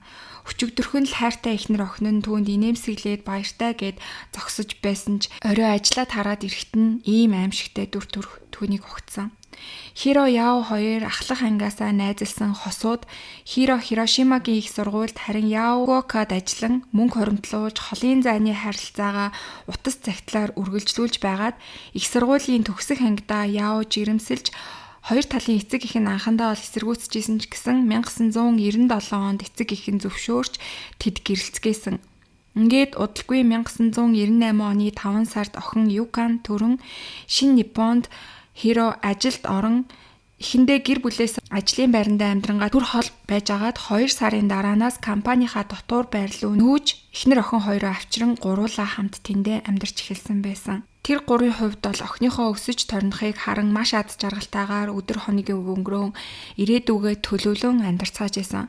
Гэвч энэ аз жаргал ийхүү удаан үргэлжлээгүй. Ингээд цагдаа нар бол мэдээж яаралтай баг байгуулж мөрдөн шалгалтаа эхэлцгээсэн. Яогийн түрээвчин налга болсон ч гэсэн бусад үнэт зүйл нь хэвэндээ шүүгээ савн бол ухагдаагүй хаалх цонх эвдрээгүй байсан болохоор цагдаа нар танилын үйлдсэн хэрэг юм болов гэж үзсэн. Гэвч тэдний хувьд бол саяхан нүүж ирсэн учраас ойр хавьдаа танил цөөтэй байсан. Ингээд цагдаа нар тухайн өдөр янз бүрийн с ิจ гтэй зүйл анзаарсан байж магадгүй гэж хуршүүдийг нь хаалгыг нэг нэгээр нь тогшоод асууж явтал нэг настай хүн шар ногоон ажлын хувцастай хүн айл бүрийн хаалга тогшиж яваад Яоягийнх руу орж байгааг би харсан гэж хэлдэг. Тэгээ тэр хувцас нь болохоор бохир усны шугам цэцүүрийн компани дүрм хувцастай нэлээд төстөөгөр дүрслэгдсэн. Ингээд цагдаа нар бохир усны шугам засдаг компани ажлын хуваарийг нь шалгаж тухайн байранд яг тэр өдөр албан ёсны дуудлага аваад очисон хүн байна уу эсвэл яг тэр өдөр ажилласаа чөлөө авсан ч юм уу тиймэрхүү хүн байна уу гэж ажилтны жагсаалт байвал гаргаж өгөөч гэд тус компанид хүсэлт явуулсан. Ингэж агаад хэрэг гарснаас хойш 4 хоногийн дараа с ิจ гтнийг олж чадсан. Энэ нь болохоор 18 нас арай хүрээгүй, насанд хүрээгүй Фукуда Такаюки гэдэг хүү болох нь илэрдэг. Тэр Хирогийнхны байрны ойролцоо амьдардаг 4 сарын 1-нд дээрх компанид ажилд орсон. Тэгээ яг хэрэг гарсан тэр өдөр болохоор би өвдсөн учраас ажилласаа чөлөө авнаа гэд чөлөө аваад гэртээ тоглоом өнгөрөөж байгаад 14-ний өглөө ажлынхаа дүрм тувцтайгаа гэрээсээ гарч найзынхаараа орж тоглоом тоглож байгаад үдээс хойш гэртээ ирчээд буцаад гэрээсээ гарсан гэдэг нь бол ил болдог. Фукуда Такаюкийн хувьд болохоор багаасаа л ер нь эмэгтэй хүнтэй унтаж үзхийг маш ихээр хүсдэг тийм нэг хүсэлтэй. Тэгээ энэ хүслээч гэсэндээ эмэгтэй хүнтэй тухайн үе хүртэл үерхэж үзээгүй, найзалж үзээгүй. Тэгээд ер нь хинтээ ч хамаагүй унтаж үзье гэж тэр өдөр шийдсэн. Удаан твчиж байсан хүслээ биелүүлэе гэж шийдээд гэрээсээ гарсан байгаа. Өдрийн цагаар ганцаараа байдаг эмэгтэйчүүд маш олон байдаг. Тэр шинэ Японы байр руу очдог. Ягаад гэвэл нөхрүүд нь ихэвчлэн ажиллаа игээд эхнэрүүд нь гэртээ үлддэг. Компани ажилчдын эхнэр байрладаг байр учраас бохир усны шалгалт хийнэ гэд айл олгоны хаалгыг тогшиж эхэлсэн. Тэгээ энэ үед болохоор айлууд бол маш болгоомжгүйгээр түүнд итгээд хаалгаа онгоолж байгааг нь тэр анзаараад маш их зориг орсон байгаа. Ингээд хідэн айлуудаар орж шалгасны дараа 14 цаг 20 минутанд 7 дугаар байрны 4 давхурт байрлах Хирогийн хаалгыг тогссон. Тухайн үед эхнэр Яон хаалгаа нээсэн. Тэг гэрлүү н ороод Фукуда ариун цэврийн өрөөг нь шалгана гэд татгш орсон. Тухайн үед болохоор Яо охин Юкагаа дэрэгдээ хөвтүүлээд зурагт үзэж байхад нь хэрэгтэн араас нь сим ойртоод тэгээ түүний хоолойг бол боож эхэлсэн. Яо чанга эсэргүүцэхэд түүний хоолойг боомлж улмаар тухайн үедээ хоолойгоо боолгосноос болж Яо газар дээр амь насаа алдсан. Дараа нь тэр урдчилсан бэлдсэн тууцаараа гар хөлийг нь боож, ам хамрыг нь таглаад түүнийг маш олон удаа хүчирхийлсэн байгаа. Энэ үед 11 сартай охин Юка нь уйлж эхэлсэн тул Фукуда хүүхдийг нь өргөж агаад газар руу шидсэн гэж байгаа. Тэгсэн боловч хүүхэд бол уйлахын зогсохгүй байгааг хараад уяагаараа мөн адил хоолойг нь боож амь насыг нь хөнөөгөөд улдсан уяагаараа эрвэхээ шиг тийм зангилаа хийсэн байна. Тэгээ энэ бүх зүйлээ бол хэрэгтэн цагдаад баригдсныхаа дараа өөрөө бүгдийг нь ярьсан зүйлсүүд байгаа. За тэгээд ээж охин хоёрын амь насыг хөнөөснийхөө дараа Яогийн цогцыг ханын шүүгэнд хийж дэрээр халахлаад Юкаг даавн уутанд хийж шүүгээний дээд жижиг тасалгаанд нуусан. Үүний дараа гэрийг нь нямбай цэвэрлэн хулгай мэт харагдуулахын тулд Яаёгийн төрөвчийг нь аваад тэгээд зугтсан байгаа. Төрөвчинд нь 300 йен орчим тэгээд нэг хідэн купон л байсан. Тэгээд тэднийхээс гарсныхаа дараа болохоор шууд тоглоомын газар очиж Яаёгийн төрөвчинд дэсэн мөнгөөр нь тоглоод мөнгийг нь үрсэн гэж хэлж байгаа. За хэрэгтэн Фукудагийн хувьд болохоор 1981 оны 3 сарын 16-нд Ямагучи мужийн Хикари хотод төрсөн гэртээ эмээ эцэг их хоёр эрэгтэй дүүтэйгээ зургуулan амьдардаг байсан. Одоогийнх нь ээж нь болохоор түүний хойд ээж нь байгаа. Төрсөн ээж нь түүнийг дунд сургуулийн 1-р ангид байх үед нь нас барсан. Хамгийн бага дүүндэл гэхэд хэрэг гарах үед 3 сартай байсан байгаа. Түүний аавын хувьд бол маш догшин, төрөмгий зантай, гэрт нь бол орилон, зодон тасардаггүй, ээжийг нь бол байнга зоддог тийм хүн байсан. Фукуда өөрөө ч гэсэндээ багаасаа маш аимшигтай хүчирхийлэлд өссөн болохоос тодорхой болдог. Фукуда анх бага байхдаа дуулууртай, өвчтөе эмээгээ хасардаг сайн хүү байсан гэж байгаа. Ээжийг явд нь баг зодуулаасай гэж маш их хичээдэг. Гэхдээ 12 наснда нэг эмгэнэлт явдал түнд гүн шарах үлдээсэн. Энэ нь юу вэ гэхээр 93 оны 9 сарын 22-нд хичээлээсээ ирсэн чинь аав нь түнд гараж руу ороод цэвэрлээтгэе гэж хэлсэн. Ингээ Фукуда гараашаа цэвэрлэх гээд хаалгыг нь нээсэн чинь ээж нь тэнд хоолоогоо боогод дүүжлэгдэн амиа хорлсон байдалтай байсан. Энийг бол Фукуда шууд өөрөө нүдэрээ харсан. Ингээд маш их цочирдоод аавыгаа дуудсан чинь аав нь эренгүүтээ юу ч болоогүй юм шиг царай гаргаад ээжигээ буулгаж би цагдаа дуудаатахыг гэж хэлсэн байгаа. Энэ нь бол түүний сэтгэл санаанд маш том гүн шарахыг, шокийг үлдээсэн гэж бас сүлд өөрөө ярьсан. За тэгээ ээжийг нас орсны дараа бол аав нь удалгүй шөнийн клубт ажилладаг Филиппин эмэгтэйтэй хамтарч амьдарч эхэлсэн. Тэгээд удалгүй түүний дүү төрсөн. Үүнээс хойш Фукуда энэ гэрт надад амьдрах ямар ч тийм орон заалгаа гэж мэдрээд гэрээсээ ер нь бол цухтаад тийм тэнүүчилж амьдарч эхэлсэн гэж байгаа. За тэгээ сүүлд бол бохир усны компанид ажилд ороод гэртээ эргэж ирээд тэгээд амьдарч эхэлсэн. Тэгээ аав нь бас яг тэр компанид ажилладаг байсан. Тэгээд аав нь бол тэр Яаёг таньдаг байсан байгаа. Тэгээ гэртээ байх тэр Яаёгийн талаар ярьдаг. Тэгээ энийг нь бол хүүн сонсоод Яаёг нэлийн таньдаг болчихсон байсан байгаа. За ингээд энэ бүх хэрэг олон нийтэд ил болсноор хүмүүс Фукуда болон түүний эцэг хоёрт бол маш их буруу гүгж маш их шүүмжилсэн. Гэхдээ аав нь бол ерөөсөө буруугаа хүлээгээгүй бүх зүйлийг бол өөрөөсөө зайлуулж исэн. 1999 оны 5 сарын 8-нд насанд хүрээгүй Фукуда гэр бүлийн шүүх буюу хүүхдийн шүүхэд шилжиж улмаар хэргийн шинж чанар маш ноцтой байна гэж үзээд эрүүгийн шүүх рүү шилжсэн байгаа. 8 сарын 11-нд анхан шатны шүүх хурал нь болж Фукуда уг хэрэгтэй бурууга хүлээж байгаа юм шиг дүр үзүүлсэн ч гэсэндээ яг тийм уучлалт гуйж байгаа шинж бол юусаа харагдахгүй байсан. Гэхдээ өмгөөлөгч нар нь бол түүнийг жоохон гимссэн царайтай байх хэрэгтэй гэж зөвлөсний дагуу ингээд худлаа жүжиглэж гимшиж байгаа юм шиг харагдаж байгаа нь бол илт харагдчихсан. Тэгээ Фукуда болохоор шүүхтэр уг нь бол амь насыг нь охирооё гэж бодоогүй. Тэгтэл тэр эмэгтэй бол маш их эсэргүүцсэн. Тэгээ маш их чимээ гаргаж исэн учраас хоолойг нь дарсан. Хүүхдийг нь ч гэсэндээ алах санаа байгаагүй. Уйлаад ахаар нь л зүгээр дуугүй болох гэж хүзүүнд нь тууз уйсан гэх мэтчлэн тайлбарыг хэлж исэн. Тэгвэл чи хүүхдийг нь яагаад ханийн шүүгэнд нуусан бэ гэж прокурор асуусан чинь Дуремон ирээд аврах байхаа гэж бодсон гэд маш сонио хариулт өгсөн. Тэгээ Дуремон гэдэг нь болохоор нөгөө Японы хүүхэлдэйн киноны баатар байгаа. Тэгээ мөн чинь насаа алдчихсан байгаа хүнийг яагаад хүчирхийлсэн бэ гэж асуусан чинь биологийн шингэн бие рүү орох юм бол дахин амьлна гэж бодсон гэх мэтчлэн маш тийм гаж хариултуудыг өгж исэн. Прокурорын хувьд болохоор насанд хүрээгүй ч гэсэндээ гин буруу нь бол туйлын хүнд тийм учраас цаазаар авах ёстой гэсэн тийм саналыг дэвшүүлсэн. Тэгээ насанд хүрээгүй хүнд цаазаар авах ялыг санал болгож байгаа нь бол Японы улсын хувьд маш ховор тохиолддог тийм зүйл гэж байгаа. За тэгээ анхан шатны шүүхээс болохоор хэргийн хувьд бол маш аимшигтай ч гэсэндээ нас нь бага бас гимшиж байгаа гэж үзээд бүх насаар нь хорих ялыг оноос. Харин хохирогчдын талд бол хүүхэд гээд уучлж байгаа мó тэгвэл нэг мүсэн зүгээр сулалцхаа гэж нөхөр нь бол хэлсэн. Тэгээ хэрвээ түүнийг суллаа тавьчих юм бол би өөрөө ялыг нь түүнд идлүүлэх болно гэж хэлсэн. Тэгээ энэ бол ер нь суллаа тавьчих юм бол би өөрөө түүнийг алъяа л гэж хэлсэн. Тийм утгыг нөхөр нь илэрхийлж маш их бухимдаж бачуурж байгаа нь харагдчихсан.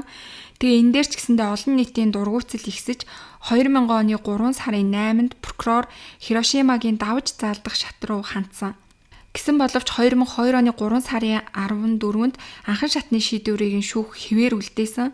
Прокурор дахин дээд шүүхэд гомдол гаргаад 2006 оны 6 сарын 20-нд хоригдож байхдаа түүний найз руугаа бичсэн захиаг нь ил болгосон. Тэр захиан дээр бол ямар ч гэмтсэн шинж авахгүй. Хүний амь нас хөнөөсөндөө бол ямар ч харамсаж байгаа тийм шинж тэмдэг харагдаагүй. Тэгээ хохирогчдыг бол яжилсан утгатай тийм юмнуудыг бичсэн байсан. Тэгээ энийг нь прокурор шүүх хурал дээр дийлгээд цаазын ялгааныг шаардсан.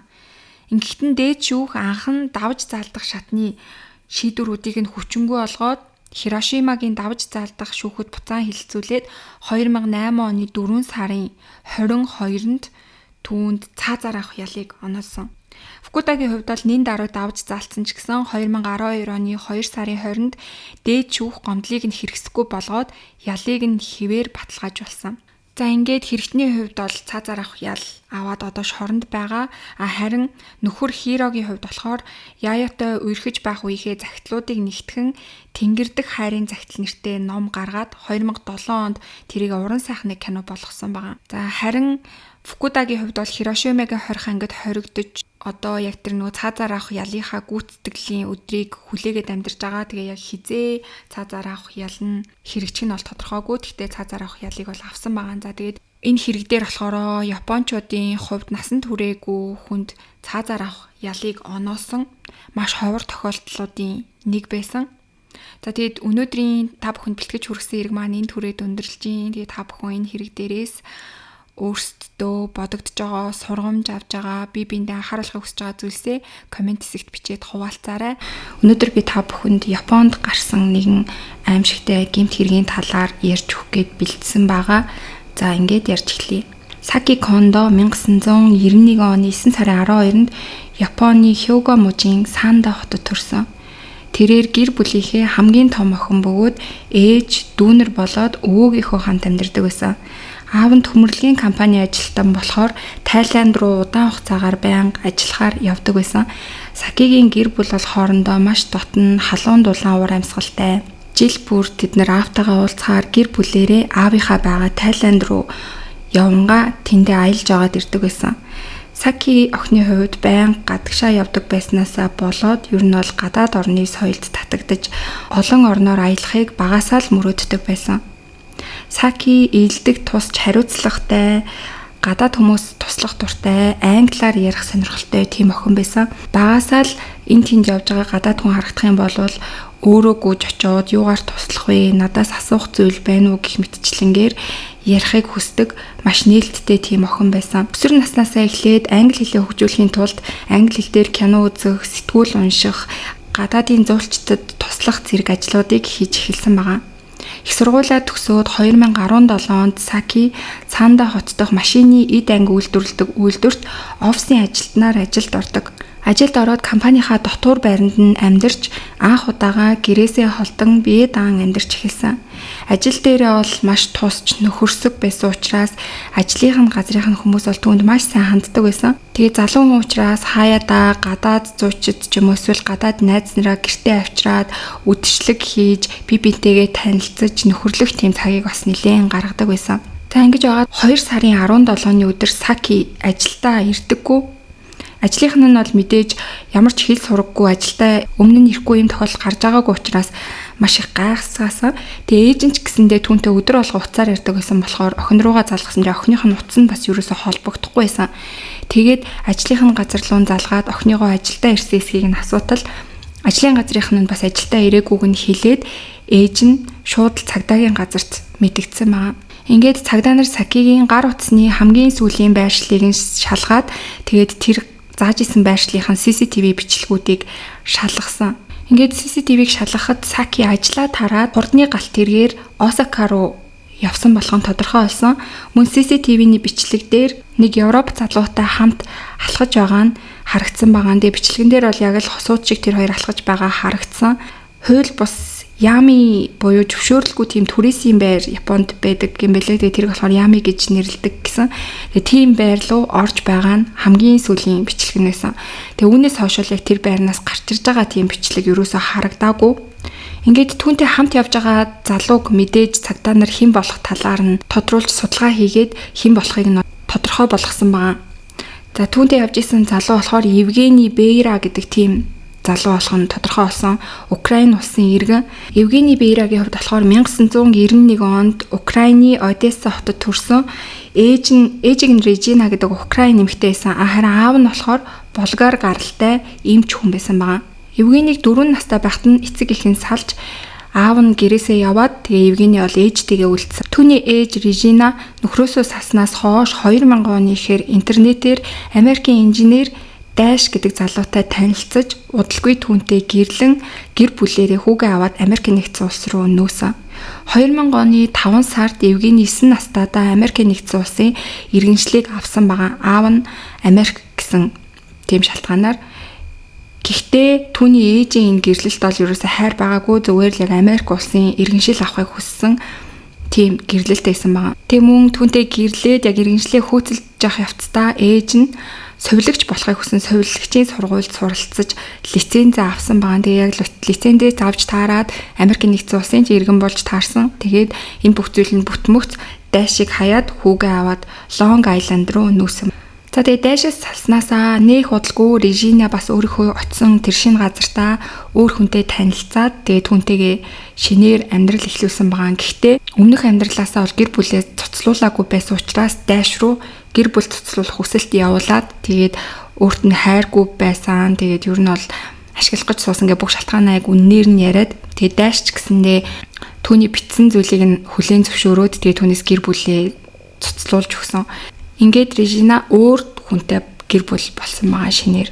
За ингээд дахиад хойд автаа болсон Бейра Америкийн нэгдсэн улсын иргэн болоод сургуульд орсон ч гэсэндээ ер нь бол ангийнхантайгаа таарамж муутай, найз нөхөдгүй, дүрм журамд дургу, дотгошоо, ганцаардмал тийм хүүхэд олж өсөж исэн. 18 нас хүрээд Америкийн нэгдсэн улсын агаарын цэргийн хүчинд элссэн ч гэсэн 11 сарын дараа ажлаасаа халагдсан байгаа. Ер нь бол ажлынхаа хүмүүстэй таарч тохирохгүй, дүрм журам баримтлахгүй байна гэсэн шалтгаанаар халагдсан байгаа. Бэра өсвөр наснаасаа л Японы соёлыг, тэр дундаа Япон эмэгтэйчүүдийг маш их сонирхдог болсон. Тэр найзуудаа Япон эмэгтэйчүүд хамгийн дуулууртай, тайван, би ирээдүйд заавал Япон их нэртэй болно гэж хүртэл ярьдаг байсан. 2010 оноос эхлээд тэр Япон руу хит удаа ганцаараа аялахаар явж исэн. Аялахаар явах болгондоо л ер нь эмэгтэй хүмүүстэй танилцах зорилготойгоор очдог байсан.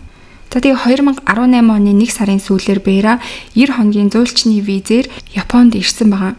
Тэгээ Японд ирмэгцээл тэр Tinder гэдэг хоорондоо хүмүүс хорилцдаг аппликейшнийг ашиглаад хэд хэдэн эмэгтэйтэй уулзсан.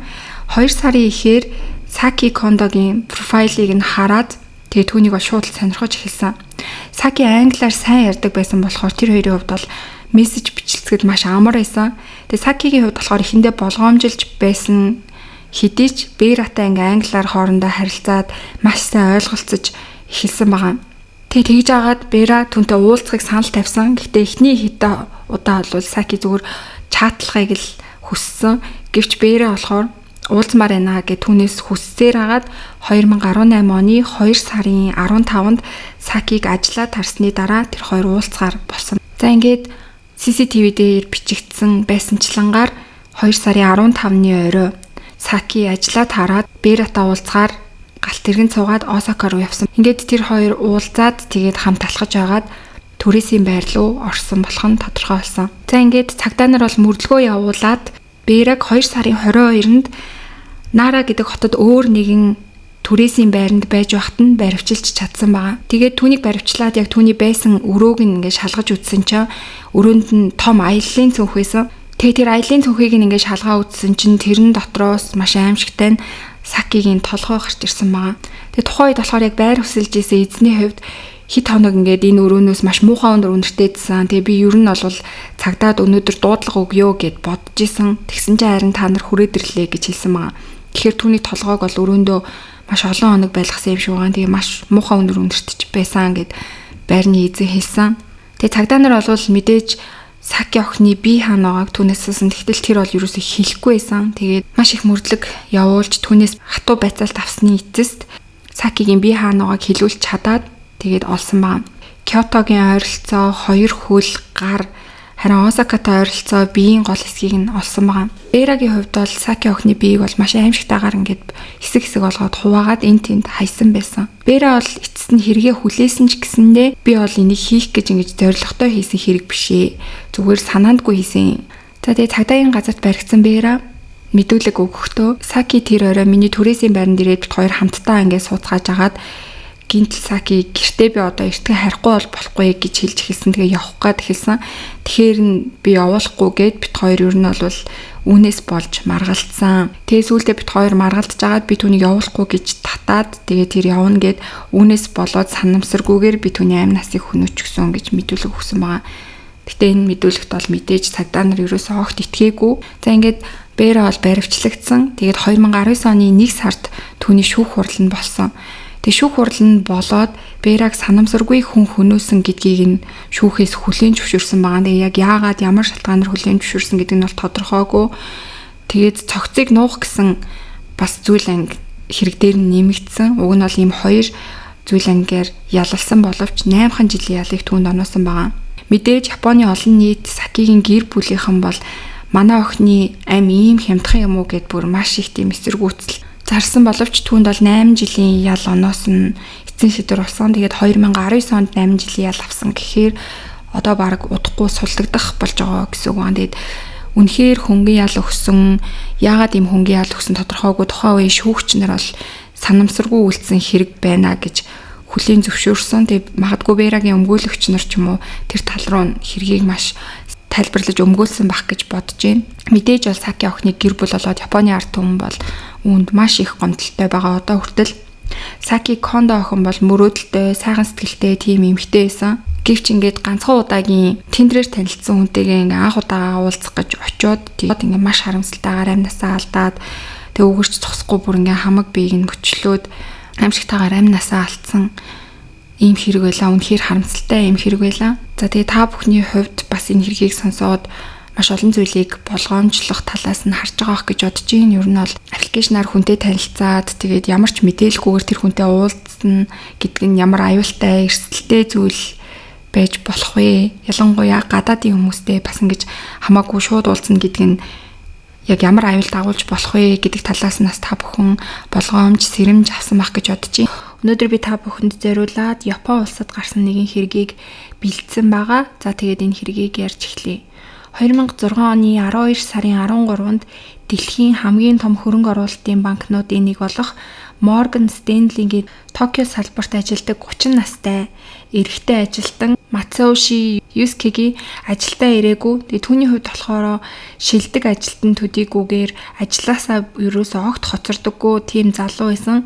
Юске ажилдаа албан тушаал маш хурдан дэвшиж нэг ч удаа хоцроогүй маш нямбай хүн гэдгээрээ ер нь бол ажлынхан дундаа алдартай байсан. Гэтэл 12 сарын 13-ны өдөр ажилдаа ирээгүйгээр зогсохгүй маргааш нь ч гэсэн ажилдаа ирдэггүй. Тэгээ түүнээс бол ямар ч хэл сураг байхгүй утас руу заллахаар утас нь ерөөсөө холбогдохгүй байсан. Түүний энэ ажилдаа ирээгүй 2 дахь өдөр нь болохоор яг Юскегийн хувьд бол маш чухал өдөр байсан. Түүний хувьд албан тушаал дэвших мөн шагналын урамшууллаа авах өдөр нь байсан баа. Тэгээ энэ шагналын урамшуулал нь бол өндөр дүнтэй байсан. Тийм учраас тэр өдөр бол ажилдаа заавал ирэх ёстой байсан. Ингээд ямар ч холбоогүй дараалан 2 өдөр ажиллаа таслсанд нь ажлынх нь удирдлагууд нь бол бүр маш их гайхаад түүний гэрлүү нуцсан. Тэгсэн чинь гэрийнхээ утсыг болохоор түүний эхнэр авсан. Түүнээс нөхрийнхэн талаар асуусан чи эхнэр нь хэлэхдээ би бас мэдэхгүй байна. 2 хоногийн өмнө ажилдаа явна гэж гараад тэрнээс хойш ирээгүй. Би цагдаад түүнийг алга болсон талаар мэдэгдчихсэн байгаа гэж ажлынх нь удирдлагт хэлсэн. Тэгээ нөхрийнх нь болохоор ажилдаа явлаа гэж гэрээсээ гарчаад ирээгүй байхад цагдаад эхэлж мэдэгдэхээс өмнө эхлээд мэдээж ажил руу залгаад удирдлагуудаас нь түүнийг ирсэн эсхийг асуугаад ирээгүй гэдгийг нь мэдснийхаа дараа бол уг нь цагдаад мэдэгдэх хэрэгтэй ах. Гэтэл түүний хувьд болохоор төрүүлээд цагдаад шууд мэдэгдчихсэн байсан. Тэгээ түүний удирдлагуудын хувьд болохоор энэ нь жоохон сэжигтэй санагдсан болохоор танаа гэрт очиж үзэж болох уу гэд эхнэрээс нь асуусан. Гэсэн чи эхнэр нь болохоор яг энэ үгэнд нь бол баг зэрэг балмагда. Үнэхээр ирж үзмээр байвал ирж болно гэж хэлсэн. За ингээд Юске ажилдаа ирээгүй алга болсноос 4 хоногийн дараа буюу 12 сарын 16-ны өглөөний 8 цагт Токио хот орчмын төмөр замын дэргэд алхаж явсан нэг эрэгтэй цэцэгний хажуугаар өнгөрч явхдаа том цагаан хогийн ут байгааг анзаарсан байна. Тэгээ тэр цагаан ут жирийн цагаан утнуудыг бодвол нилээн ингээ юмар дүүргч гисэн юм шиг бас нилээн сони хэлбэртэй харагдсан. Тэр уут руу ингээ харсан чинь дотор нь яг манекен байгаа юм шиг харагдсан. Тэгээ уут руу улам илүү ойртоод очисон чинь тэндээс бол бүр үнэхээр аимшигтай урд өмнө нь үнэрлж байгаагүй тийм үнэрсэн. Тэгээ тэр залуугийн хувьд бол ямар нэгэн с ิจ гтэй зүйл вэ гэж шууд л таамаглаад цагдаагийн газар руу залгаж дуудлага өгсөн. Цагдаа нар мэдээж тэр залуугийн өгсөн дуудлагын дагуу хурж ирээд уутыг болгоомжтой нээгээд үтсэн чинь тэр хоёр давхар ингээ ууттай дотор нь манекен биш харин толгой гар байхгүй доод бийгүү насанд хүрсэн эрэгтэй хүний цээжин бий байсан ба. Цогцны биеийг болохоор хөрөөгөөр ингээ хуваасан бололтой тийм зүсэлтүүд бол шууд харагдаж байсан. Мөн энэ хохирогч бол амиа алдаад 3 орчим хонсон юм байна гэдгийг бол шинжээчид судалж илрүүлж чадсан. Хохирогч нь 175-аас 180 орчим сантиметр өндөртэй байх магадлалтай 20-с 30 насны эрэгтэй хүн байна гэж шинжээчид үзсэн. Хэрэг гарсан газар болохоор Капукичо буюу зугаа цэнгэлийн дүүрэг байсан учраас мөрдөгчд болохоор за ямар нэгэн зугаа цэнгэлийн бүс учраас танхаа бүлэглэл ч юм уу эсвэл мафтай холбоотой хэрэг байж магадгүй гэж эхэндээ бол таамагласан. Ингээд хамгийн түрүүнд мөрдлөгийн баг Токиод саяхан алга болсон гэж бүртгүүлсэн байгаа эрэгтэй хүмүүсийн бүртгэлийг нь шүүгээд яг цогцсны шинжтэй таарч байгаа хүн эсхийг нь шалгаж үзсэн. Тэр үед болохоор яг нас олоод өндрөөр нь таарах тийм хүн нэг л гарч ирсэн. Тэр нь хинбэ гэх юм бол нөгөө 2 өдөр ажилдаа ирээгүй алга болсон гэж бүртгүүлсэн Мацаоши Юске. Яг Мацаоши Юске байна гэж дүгнээд удаагүй байж итэл цагдаагийн газраас бол энэ цогц биш байх магадaltaй гэж үзсэн. Яагаад гэх юм бол түүний эхнэр нь нөхрийнхөө талаар мэдүүлэхдээ цээж хэсэгтээ том мис заслын сорвтой гэж нөхрийгөө хэлсэн байсан. Харин энэ олдсон цогцсон дээр бол тийм сорв юусоо байгаагүй. За 12 сарын 28-ны өдөр буюу яг өвлийн эд хүүтэн үе байсан хэдий ч гэсэн яг тэр өдөр бол нэлийн дулаахан өдөр байсан учраас нэг хүн нохоогоо салхилуулад ингээ явж исэн. Тэгсэн чинь нохоо нэг газар руу чиглээд маш чангаар хуцаж эхлээд тэгээ тийшээ очиод ингээ үнэрлээ зогсчихсон. Тэгээ эзэн нь болохоор нохооныхоо хуцаж байгаа газар руу ингээ очиж харсан чинь тэнд өлтөө ингээ бичгийн цаас цацарчихсан нэг тийм эзэнгүү бололтой байшин харагдсан байгаа. Тэгээд тэр хүн болохоор яг хашааных нь гадна талаас очиод ингээ харсан. Тэгээд тэр хашааных нь цасаар ингээ халт ингээ харсан чинь нэг нүцгэн хүн ингээ доошоо тонгоочсон юм шиг нэг тийм юм харагдсан. Тэгээд тэр нохооны эзэн болохоор хүн хөвтөж байгаа юм бахтаа гэж харчаад нэг л сонь санагдаад дахиад ингээ буцаад энэ өвлийн үтэнд яагаад нүцгэн байгаа бол гэж бодоод ингээ дахиад харсан чинь тэр нь болохоор хүн биш харин хүний доод хэсэг тайрагдчихсан байдалтай ингээ байж байгаа нь харагдсан байгаа. Тэг мэдээж тэр хүн бол бүр маш их шоконд ороод шууд л цагдаа дуудсан. Түүний дуудлагаар ирсэн цагдаа нар ДНХ-гийн шинжилгээ аваад энэ доод биеийн хэсэг бол нөгөө өмнө нь олдсон их биетэй нэг хүний яг доод хэсгийн бие юм байна гэдгийг бол олж тогтоож чадсан. За тэг яг хоёр биений хоёр хэсэг олдсон энэ газар хоорондоо болохоор 4.5-аас 5 км-ийн зайтай тийм хоёр газруудад ингээд орхигдсон байсан гэсэн үг. Харин яг тэр цогцсны толгой гар хоёр нь бол олдоогүй. Тэгээ цагдаа нар мэдээж гар толгой хоёрыг яг тэр хэсгийн газруудаар бол маш эрчтэйгээр хайж эхэлсэн. За ингээд цагдаа нар болохоор яг энэ цогцыг хэн байж болох вэ гэд шинжилгээ хийгээд яг тэр гэр бүлийнхнийг нь хайж ах явцад USK-гийн ажлын газрын удирдлага бол цагдаагийн газарт хандсан байгаа. Яагаад гэхээр нөгөө гэрт нь ирж ихнэртэй нь уулзах үеэрээ удирдлагт нь ихнэр нь нэлээд с ิจ гтэй санагдсан учраас өөрөө тэр байрны CCTV-ний бичлэгийг нь байрны удирдлагаас нь гуйж агаад авсан байсан. Тэгээ тэр бичлэгээ болохоор цагдаагийн газарт USK-гийн удирдлага нь өгсөн ба. Тэгээ тэр бичлэг нь болохоор 12 сарын 11-ний орой буюу USK хамгийн сүүлд ажиллаад хараад явсан яг тэр өдрийн бичлэг байсан. Тэгээ тэр бичлэгэн дээр болохоор USK гэрлүүгээ орж байгаа нь бол бүр тод харагдсан. Тэгтэл ихнэр нь болохоор цагдаад өгсөн мэдүүлэгтээ тэр өглөө ажилдаа яваад орой гэртээ ирээгүй гэж мэдүүлсэн байсан. Тэгэхээр ер нь бол ихнэрийнх нь хэлсэн үг нь худлаа болж таарсан гэсэн үг байгаа. За ингээд цагдаа нар болохоор энийг бол маш с ิจ гтэй гэж бодоод тэгээд ер нь бол яг ихнэр дээр нь төвлөрөө мөрдлөгийг явуулж эхнэрийг нь дахиж шалгаж эхэлсэн.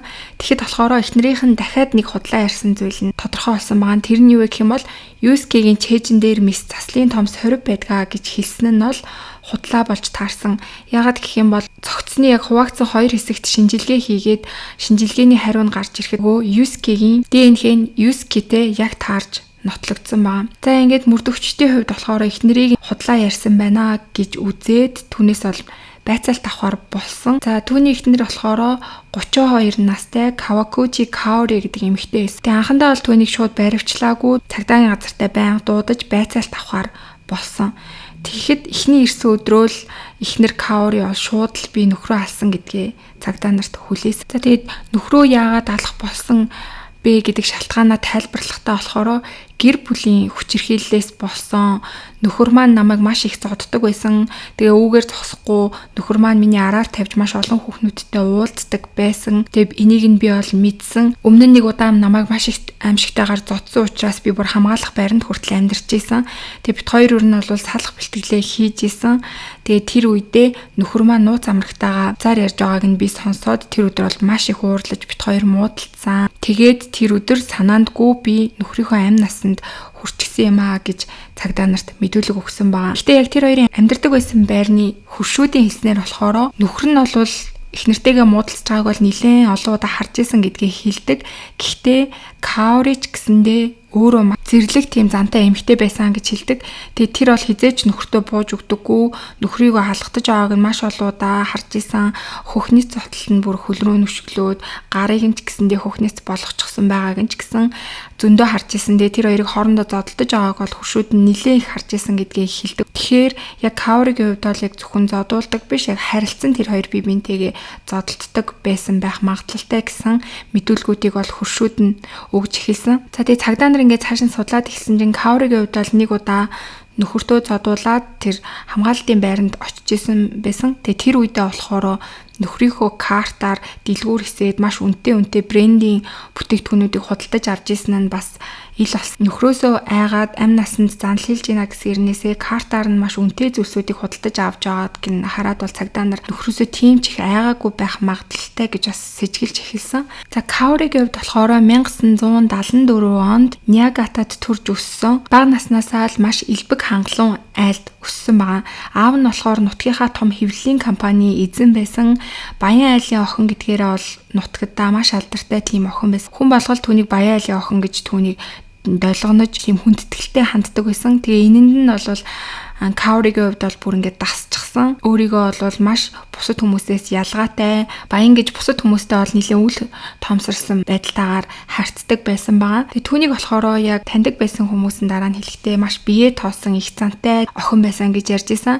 Ахлах сургуулаа төгсөөд Токиогийн нэртэй охидын их сургуульд ороход нь аав нь сар бүр 400 мянган йенийг бол түүнд өгдөг байсан баа. Тэгээ энэ нь болохоор тухайн үедээ бол маш их мөнгө байсан. 90-ад оны оюутнуудын хувьд бол бүр үнэхээр их мөнгө байсан гэж үзэж байгаа. Тэгээ түүний хувьд болохоор яг тэр хэмжээгээрээ тансаглаж одоо би хичээл номдоо анхаарахаас илүүтэйгээр брендээр ер нь бол өөрийгөө гоёход бүх мөнгөө зарцуулдаг болсон. Аавынх нь компани хувьд болохоор 2002 онд дампуурлаа зарлаад үд халгаа хаасан ч гэсэндээ Каорид шилжүүлэх мөнгөө бол ерөөсөө тасалж байгаагүй. Аав нь бол охин руугаа мөнгө шилжүүлсээр л идэг байсан. За ингээ удалгүй Каори бол их сургуулаа төгсөөд ааваас нь ирэх мөнгөнд дэмжлэг байхгүй болсон. Тэгээ энэ үеэс эхлээд Каори болохоор өөрийгөө тансаг амьдруулахын тулд насанд хүрэгчдийн үйлчлэгээний газарт ажиллаж эхэлсэн байгаа. Тэгээ түүний хувьд болохоор яг ааваасаа тэтгэлэг авахаа болоод тэгээд тэр насанд хүрэгчдийн газарт ажиллаж эхлэмэгцээл нэгэн компани захирлаас 4 жилийн турш мөнгөн тэтгэлэг авч амьдарч эхэлсэн байгаа. Тэгээ тэр компани захирлын хувьд бол гэр бүлтэй хүн байсан. За тэгээд тэр компани захиралтай уулзж явах явцдаа мөн Юскитэй танилцаж гэрэлсэн. Тэр ер нь бол давхар ингээ хоёр хүнтэй уулздаг байсан гэсэн үг байсан. Каоригийн хувьд болохоор 28 наснда Юскитэй танилцсан. Юски болохоор нэртэй их сургуулийн хуулийн сургуулийг төгссөн. Царайлаг, чадварлаг тийм залуу шиг Каорид бол харагдсан учраас түүнд маш хурдан татагдсан. Харин Юски болохоор том компанид ажилладаг баян гэр бүлийн охин гэж Каориг бас бодоод тэгээд түүнд бас маш их таалагдчихсан. Гэхдээ яг үнэндээ бол тэр хоёр хоёулаа бие бинийгээ хуурч исэн. Яагаад гэх юм бол Каоригийн хувьд бол аавын компанид ампуурсан учраас гэр бүлээсээ ямар нэгэн мөнгөн дэмжлэг авах боломжгүй болсон байсан. Харин Юски болохоор өөрийгөө өмгөөлөгч гэж танилцуулж исэн ч гэсэндээ яг түүний хувьд болохоор шалгалтандаа нэлээд хэд удаа унаад яг тухайн үедээ болохоор өмгөөллийн фирмд өдрийн 120 мянган йен орчим аваад цагаар ингээд төр ажилтдаг тийм ажилтан байсан байгаа. Гэхдээ өөрийгөө болохоор өмгөөлөгч гэж худлаа танилцуулсан байсан. 2002 оны 12 сараас эхлээд тэр хоёр ер нь бол танилцсанаас угаасаа 1 сарын дараагаас эхлээд хамтдаа амьдарч эхлээд 4 сарын дараа Каори жирэмсэн болоод тэгээд тэр хоёр бол гэр бүлээ батлуулсан байгаа. Гэвч удалгүй Каори Юсикийг жинхэнэ өмгөөлөгч биш юм байна гэдгийг нь олоод мэдчихсэн. Тэгээд чи бол эдийн засгийн хувьд чадамжгүй хүн юм байна. Би хүүхэд гаргах юм бол хүүхдээ өсгөхөд маш их хэмжээний мөнгө хэрэгтэй болно. Тэгэхээр чи бол хүүхдийг маань тижээж чадахгүй юм байна гэж хэлээд 2003 онд ганцаараа эмнэлэг рүү очиж үр хөндүүлэх мэс ажилбарт орсон байгаа. Тэр үеэс бол тэдний харилцаа бүр мөсөн нуурсан. Жижиг маргаан болоод хараал зүхэл цаашд бол бие махбодын хүчирхийлэлч гэсэндээ яг тэр хоёрын харилцаан дээр үүсэж эхэлсэн. За тэгээд Юсикигийн худлаа ярьсныг Каори мэдсэний дараахан мөн Каориг ч гэсэн худлаа ярьж ирснийг нь Юсики олоод мэдчихсэн. Тэгээд энэндээ уурлаад яг түүний брендийн цүнхийг ингээ хайчлаад хайчихсан байгаа. Тэгээ энэ үед болохоор Каори яг өөрийгөө хамгаалаад тэр хамгаалах байранд хэсэг очиж амьдарч исэн нь тодорхой болсон. Эхнэрээ хамгаалах байранд амьдарч явах явцад бол Юсики маш их хичээгээд тэгээд одоо нөгөө сүүл маш их хичээж чармаалт гаргасны эцэст Морган Стэнли банкны Японд дах салбарт нь ажилд орж чадсан байгаа. Тэгээ мэдээж тэр газар ажилд ороод түүний цалин бол нэлээд өндөр байсан. За түүнийг ажилд орсны дараа болохоор эхнэр нь хамгаалтын байрнаасаа гарч ирээд тэгээ тэр хоёр хосууд бол 2 сая йений сарын түрээстэй тийм тансаг орон сууц руу нүүж хизээний мөрөөдөж ирсэн. Ер нь бол тэр хоёрын чинээлэг амьдрал нь эхэлсэн байгаа.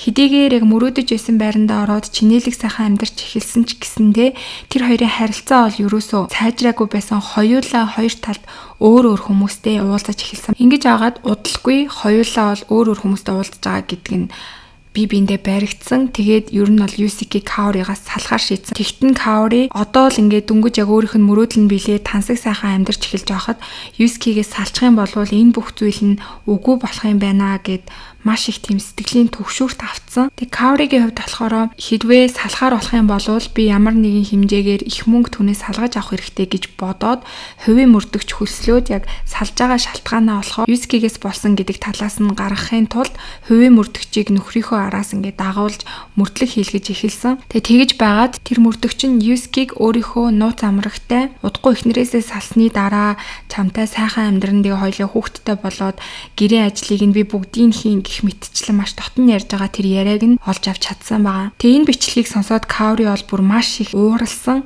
Тэгээ яг тэр өдөр Юсики ажиллаад хараад ирэх үед нь үнэхээр яг нөхөртөөгөө энэ зүйлээс болж бүр маш томоор хэрэлдэж муудалцаж эхэлсэн. Юсикигийн хувьд болохоор яг тухайн үед би чамтай хэрэлдмээргүй байна гэ өөрөө ороод унтсан. Тэгээ энэ хооронд нь болохоор Каори дарсны шил барьж өрөөнд ороод тэгээд унтаж байгаа Юсикигийн толгой руу бол маш хүчтэй цогсон. Тэгээд энэ болохоор яг шүүх эмнэлгийн дүгнэлтээр сүүлд болохоор дор хаяж 8 удаа цогсон байх магадлалтай гэж гарсан.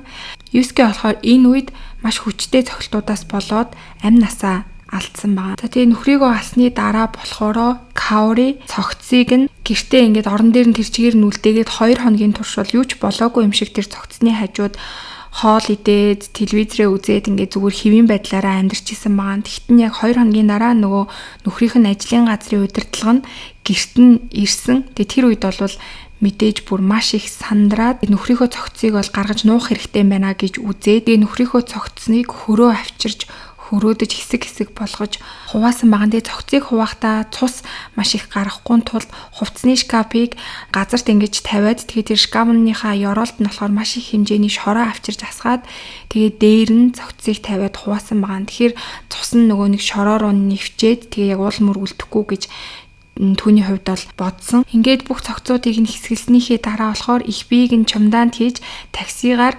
Шинжукугийн тийшээ аваачаад хаяхаар явсан. Гэвч хэд хоног ялзарсан өндөр нь таксинд ингээ маш хүчтэй гарч исэн. Тэгээ жолооч юу үнэртэй дийнэ гэж асуухад нь Каори сандраад тэгээ яг тэр хавьд явж исэн газраа буугаад тэгээ тэнд бол шууд хайсан байсан. Тэгээ энэ бол яг тэр цогцсны анх олдсон газар байгаа. Дараа нь болохоор түүний яг жижиг гар хөл хуруу гэх мэт зүйлсүүдийг нь болохоор хүнснийхээ хогтой нийлүүлээд тэгээд хог руу хайсан гэж хэлж байгаа. Харин толгойг нь болохоор нэг цэцэрлэг түрээлэн рүү аваачиж булсан гэдгийг бас хүлээсэн. За тэгээд түүний хувьд болохоор гэртээ буцаж ирээд гэртээ бас засвар хийсэн нь бол сүулт тодорхой болсон. За ингээд түүний бүх хийсэн хэрэгүүд нь бол ингээд ил болоод тэгээд энэ бүх хийсэн одоо бүх зүйлсүүдээ бол тэр өөрөө шүүхтэр өөрөө ингээд тайлбарлаж бүгднийг өөрөө ярьсан. Тэгээд түүний хувьд болохоор өөрийгөө яг сэтгцийн хувьд бүрэн чадамжгүй ер нь бол тэр хэргийг үйлдэж авах явц байхдаа ер нь оюун ухаан нь ингээд байгаагүй. Ингэж өөрийгөө бол өмгөөлж эхэлсэн. Өөрийгөө болохоор яг хүн алсан үедээ бол би сэтгцийн хувь хэрэг хүлээх бүрэн чадамжгүй гэж бол ер нь бол ярьж эхэлсэн байгаа. Тэгээ би нөхрийнхөө хоолойг байнга сонсдог, нөхөр маань байнга харагддаг гэх мэтчлэн бас сонь зүйлсүүдийг ярьж эхэлсэн. Тэгээ түүний өмгөөлөгч болохоор түүнийг бол хэрэг хүлээх сэтгцийн бүрэн чадамжгүй гэж өмгөөлж эхэлсэн. Тэгээ шүүхээс болохоор түүнд 20 жилийн ялыг оноогоод тэгээ түүний хувьд давж залдаад 15 жилийн ял болгосон маа. Ингээ 2008 онд шүүхээс ял авсан түүний хувьд болохоор 2023 онд ялаа дуусгаад суллагдсан. Тэгээ яг одоо болохоор хаана юу хийж амьдарч байгааг нь бол тодорхойгүй. Ямар ч байсан 15 жилийн ялаа дуусгаад тэгээд шоронгоос суллагдаад хаана нэг газар бол амьдарч байгаа юм байлээ. За тэгээд энэ хэрэг дээр болохоор миний хувьд бас Японы ял нэлээд бага юм байна гэж бодсон. Нөхрийгөө ийм аимшигтай хэрцгий аргаар амнасыг нь хөнөөгөөд тэгээд бүр цогцсыг нь ийм аимшигтайгаар ингээд бүр хуваагаад мөчлөөд ингээ хайсан байгаад 15 жилийн ял онооно гэдэг нь бол надад нэлээд бага санагдсан. Тэгээ та бүхний хувьд бас яг юу гэж бодож гин? Кавригийн хувьд бол ерөнхийдөө яг хэрэгээ хийсэн шалтгаанаа хэлэхдээ бол өхрөөсөө салчих юм бол ямар ч мөнгө төгрөггүй одоо брендийн өөрийгөө гангалж гойдог хувцас ундраа авч чадахгүй болно гэдэгтэй. Тэгээ тэрийг нь болохоор яг өөр эмэгтэй буюу нөхрийнх нь нууц амраг одоо идэлж гинэ гэдэг дээр маш их уур хүрсэн учраас нөхрийнхөө амь насыг хөнөөсөн гэж хэлсэн. Өнөөдөр би та бүхэндээ Токиод гарсан нэгэн гэмт хэргийн талаар ярих гад бэлдлээ. За дэнт гэмт хэрэг нь болохоор 2024 онд Японыг цочроож исэн маш аимшигтай юм гэмт хэрэг байгаа. Ингээд ярьж эхлэе. 2024 оны 5 сарын 8-ны өглөө Токио хотын Шинжуку дүүрэгдэх Тансаг таун хотхны орон сууцнуудын дунд эмэгтэй хүний аимшигтай хашгирах дуу цураатдаг. Орон сууцнд амьдардаг унтаж байсан хүмүүс цочид сэрцгийн гадагшаа гарч ирэхэд 25 настай залуу эмэгтэй Хирасава Тошино дунд иргэм насны нэгэн эрд баригдан түнтэй тэмцэлдэж байгаа нь харагддаг. Тэр эрэгтэйгийн амнаас миний мөнгийг буцааж өг, би чиний стокер биш шүү дээ гэсэн ууртай хашгирах чимээ сонсогддог. Тошино айж сандарсан ч гэсэндээ гараас нь мултрах гэж оролдож байгаа нь бол харагдсан. Гэвч мултрах ямарч боломж байхгүй байсан. Тэр эрийн гарын хүч маш их байсан бөгөөд Тошиног хөдөлгөж чадахгүй шахуу маш хүчтэй чанга барьчихсан байсан.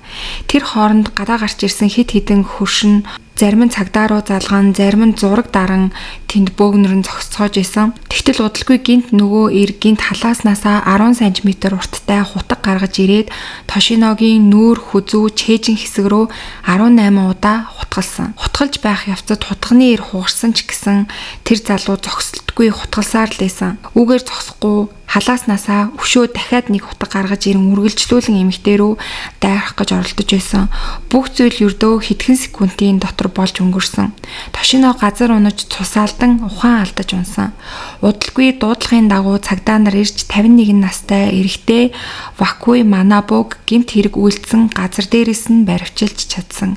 Харин Тошино эмнэлэгт хүргэгдсэн ч гэсэндээ харамсалтай цусаалталтаас болж 1 цагийн дараа нас барсан. За тэгээ хэргийг үйлдсэн Вакуи Манабу гэдэг нь хэн байсан бэ гэх юм бол машин, мотоциклийн үнэнч сонирхогч тийм ир байсан. Тэр ахлах сургуулиа төгсөөд автомашины засварчин болж хуримтлуулсан мөнгөөрөө Honda NSX спорт машин болон ENR мотоцикл худалдаж авсан.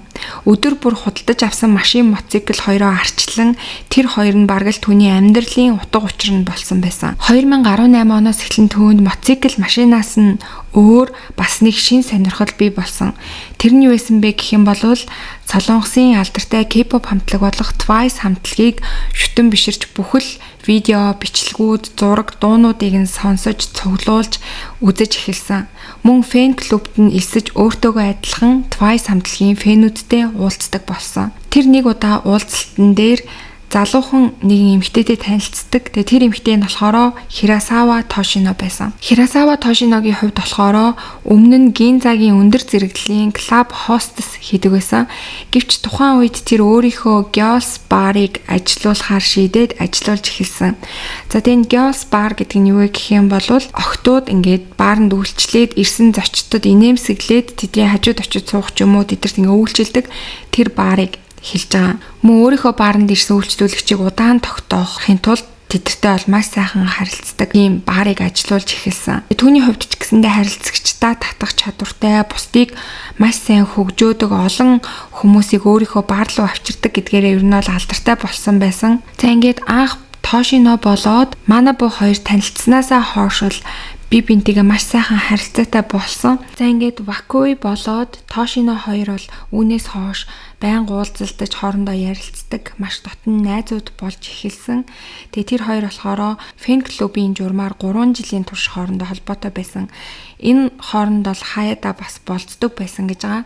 Харин 2021 онд Вакуи түүнд маш их хайртай болсон гэдгээ илчлэн гэрлэх санал тавьдаг.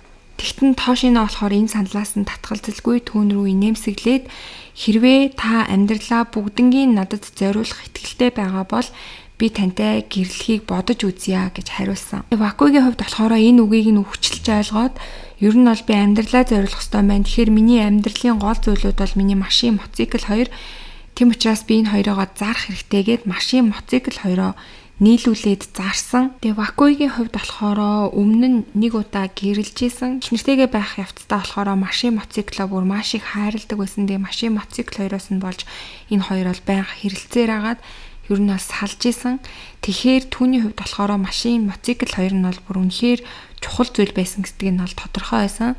За ингээ Вакуи машин, мотоцикл хоёроо нийлүүлж зараад 16 саяын орчим болсон. За энэ нь болохоор ойролцоогоор Монгол мөнгөөр 350 гаруй сая төгрөг юм байлээ. Тэгэд энэ мөнгө нь бас хангалтгүй санагдаад аав ээж хоёрынхоо байшинг барьцаалаад дахиад 4 саяын буюу 100 гаруй сая төгрөг энэ зээл авсан. Тэгээд мэдээж аав ээж хоёр нь бол байраа барьцаалуулахдаа чи яг яах гэж байгаа юм бэ гэд хүүгээс асуусан чинь би маш сайн эмэгтэйтэй уулзсан. Одоо түүнтэй гэрлэх гэж байна. Битгий санаа зов гэж хэлсэн. Олсон бүх мөнгөө бариад ингээд нөгөө Тошино дээр яваад очисон. Тэгээ тухайн үед болохоор Тошино өөр бас нэг Geos Bar гэд клуб нээчихсэн байсан. Тэгээ тухайн үед болохоор түүний бизнес нь бол нэлээ муу явж исэн. Тэгээ Вакуиг хүрээд ирсэн чинь Тошино түүнд хэлэхдээ хэрвээ чи үнэхээр л надад хайртай юм бол шампансагны цамхаг манай баарнд ирээд захиалаа гэж хүссэн. Тэгээ шампансагны цамхаг гэдэг нь юу вэ гэх юм бол маш олон шампансагны хундагнуудыг ингээд доороос нь ахуулаад дээш нь цамхаг хэлбэрээр өрөөд тэгээд үнэтэй шампанскуудыг яг тэр хундаглаад хувааж уудаг тийм шампейн тауэр гэдэг нэг үйлчилгээ байдаг байгаа. Тэгээ энэ нь болохоор бүр үнэхээр үнэтэй үйлчилгээ юм бэлээ. Тэгээд энэ үйлчилгээг чи яг худалдаж аваа гэж тулгасан. Тэнгүүд Вакуи болохоор өөртөө байсан мөнгнөөсөө 3 удаа энэ шампейн тауэр гэдгийг бол худалдаж авсан байгаа. Энэ нь болохоор нийт 9 саяын буюу ойролцоогоор бараг 200 гаруй сая төгрөг болсон юм шиг үлээ. Ийм их мөнгийг бол түүнд зарцуулсан. Тэгээ үлдсэн мөнгөө болохоор бүгднгийн нөгөө Тошинод өгөөд одоо ингээ би чамд бүх амьдралаа зориулж бүх өөртөө байгаа юм а чамд ингээ өгж гинөө одоо хоёлаа ингээ гэрлэе гэд хэлсэн. Тэгсэн чинь Тошино хариуд нь болохоор одоо үүнээс хойш бол дахиж надтай уулзах хэрэггүй. Би ингээд өөрөөс чи харилцаагаа тасалж гинэ гэд хэлсэн баа. Тэг ингээ Вакуигийн хувьд болохоор бүх зүйлээ алдсан гэсэн үг. Мөнгө, машин, хайр гэд тэгээд бүх зүйлээ алдаад бүр сэтгэл готролд ороод гэрээсээ ч гарахаа болсон. Тэгээд гэрээсээ гарахгүй нэлээд хугацааг өнгөрөөж байх явцдаа бол Тошиног буруутгах бодлоод орж ирээд буруутгаж эхэлсэн. Тэгээ үүнээс хойшлохоор ер нь бол би Тошиногоос мөнгөө олж авах хэрэгтэй юм байна гэж шийдээд түүний ажилдаг клуб руу бүр өдөр болгон очиж мөнгөө нэхэж эхэлсэн. Гэвч Тошиногийн хувьд болохоор мөнгийг нь буцааж өгөхгүй бүр цагдаа дуудаад тэгээ энэ залуу намайг ингээ байнга дагаад намайг стокер хийгээд байна. Энэ залууг надаас холдуулж өгөөч гээ гомдол мэдүүлж эхэлсэн. Тэгээ Вакуи бол мэдээж цагдаа нарт би ерөөсөө түүнийг дагсан юм байхгүй. Би зүгээр түүнээс мөнгөө л авмаар байна гэж гомдол мэдүүлж эхэлсэн.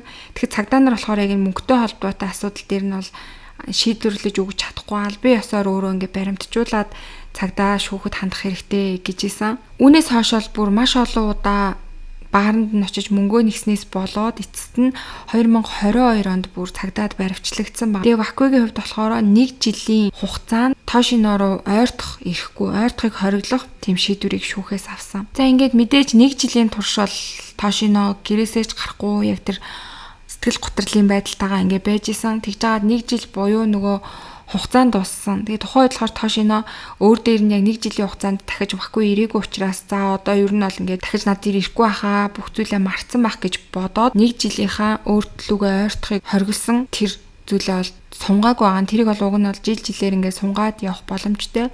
Гэхдээ Тошиногийн хувьд болохоор сунгаагүй бүх зүйл ингээд дууссан бахаа гэж бодсон. За тэгээд яг тухайн үед болохоор Тошиногийн бизнес нь маш амжилтгүй муналттай болж эхэлсэн учраас Тошино ер нь бол өөрийнхөө царай төрхөөр модель, инфлюенсер болохоор шийдээд сошиал дээр ер нь лайвуудыг маш ихээр хийж эхэлсэн байсан. За тэгээд тэр лайв бичлэгүүдийг нь болохоор Вакуи гэрээсээ ол байнга үздэг байсан. За тэгээд нэг удаа ингээд Тошиногийн лайвыг үзээ сууж исэн чинь Тошино 1 жилийн турш нэг эрэхтэй надад бол сэтгэл зүйн дарамтыг маш их өгсөн.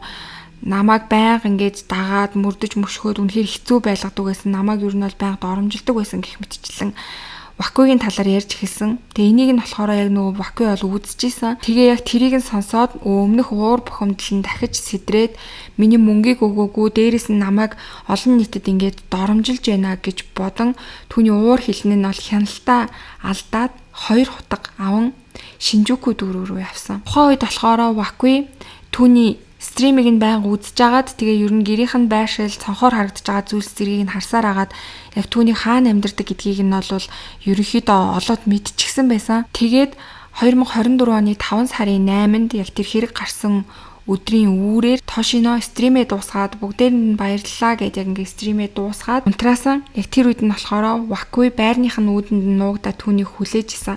Тэгээ Тошиногийн хувьд болохоор стримээ дуусгачаад гэрээсээ ингээ гарч ирсэн. Яг тэр үед нь Вакуи гарч ирээд миний мөнгийг өг гэж хашгирч эхэлсэн. Тошино ч гэсэн тухайн үед маш их айн хашгирч эхэлсэн. Тэгээ энэ үед бол яг тэр хурш айлынх нь хүмүүс бол сэрсэн. Яг гэвэл тэр хоёрын чимээ бол үнэхээр чанга байсан учраас. Тэгээ Вакуи болохоор шууд Тошиногийн өгснээс нь татаж унгаагаа түүнийг бол хутгалж эхэлсэн. Тэгээ тухайн үед бол хуршууд нь гарч ирээд цагдаад дуудлага өгсөн ч гэсэндээ бүх зүйл хэтэрхий оройтсан байсан. За ингээд бол харамсалтай нь стример бүсгүй Тошино тэр өдөр амнасаа алдсан байгаа. За тэгээ шүүхийн хилцүүлэг болохоор 2025 оны 7 сард болсон. Прокурор тал болохоор Вакуигийн үйлдэлийг сэтгцийн төөрөгдөл ер нь бол донтох, стокинг буюу түүнийг байнга дагсаар агаад тэгээ ер нь амь насыг нь хөнөөсөн үтсэн. Ингээ 17 жилийн ялуу өгөх хэрэгтэй гэж прокуророос ол ийм саналыг дэвшүүлсэн. Харин өмгөөлөгч нь тэр зөв хайр олоод итгэлэн нуржмаснаас болж энэ хэргийг үйлдсэн гэж ер нь бол өмгөөлж эхэлсэн. За тэгээ шүүх хурал бол эцэст нь хохирогч хэдийгээр түүний мөнгийг нь аваад ашигласан байж болох ч гэсэндээ инглигээд амь насыг нь хороосон үйлдэл бол хизээч зөвтгөгдөхгүй гэж дүгнээд 15 жилийн хорих ялыг оноосон байна. За ингээд 50 гаруй настай ганц бие 25 настай үзэсгэлэнтэй эмэгтэйтэй гэрлэхийг мөрөөдсөн гэвч энэ мөрөөдөл нь хүн амны хэрэг болж дууссан баг. За ингээд өнөөдрийн та бүхэнд бэлтгэж хүргэсэн хэрэг маань Японд гарсан маш аимшигтай юм хэрэг байлаа. За тэгээ та бүхний хувьд бас яг юу гэж бодож ийн комент хэсэгт сэтгэлээ бичээд хуваалцаарай. За тэгээ Японы ард түмний хувьд бол бас 2 хуваагдчихсан байт юм лээ. Зарим хүмүүс нь бол тэр бүсгүй үнэхээр өөрийнх нь амь насны занал хилээд байгааг мэдсэн болвол мөнгөтэй болчихсон юм чи мөнгийг нь өгөөд ер нь түүнээс холдох боломж байсан гэвч яг мөнгийг нь өгөхгүй гүрээсээр агаад өөрийнхөө амь насыг алдлаа гэж үзчихсэн. Нөгөө эсгүүд нь бол хичнээн ингээд мөнгийг нь лөөрсөн байсан ч гэсэндээ өөрөө хайртай гээд өөрөө бүх юмаа зараад өөрөө тэр мөнгөө тэрэнд тэр бүсгүйд авчирж өгсөн хэрнээсээ дараа нь ингээд мөнгөө нэхэд хүний амь насыг хохирооно гэдэг бол үнэхээр аимшигтай үйлдэл гээд 2 хуваагдчихсан. За тэгээ та бүхэн бас юу гэж бодож ийн сэтгэлээ хуваалцаарай. Би та бүхэнд Японы маш алдартай тийм лөөрчин эмэгтэйгийн талаар ярих гад бэлдсэн байгаа. За ингээд түүний тухай ярьж эхлэе. 1955 онд Ямабе Сизуко Японы Кумамото мужид төрсөн. Аав нь автобусны компанид жолооч хийдэг, ээж нь гэрийн эзэгтэй байлаа.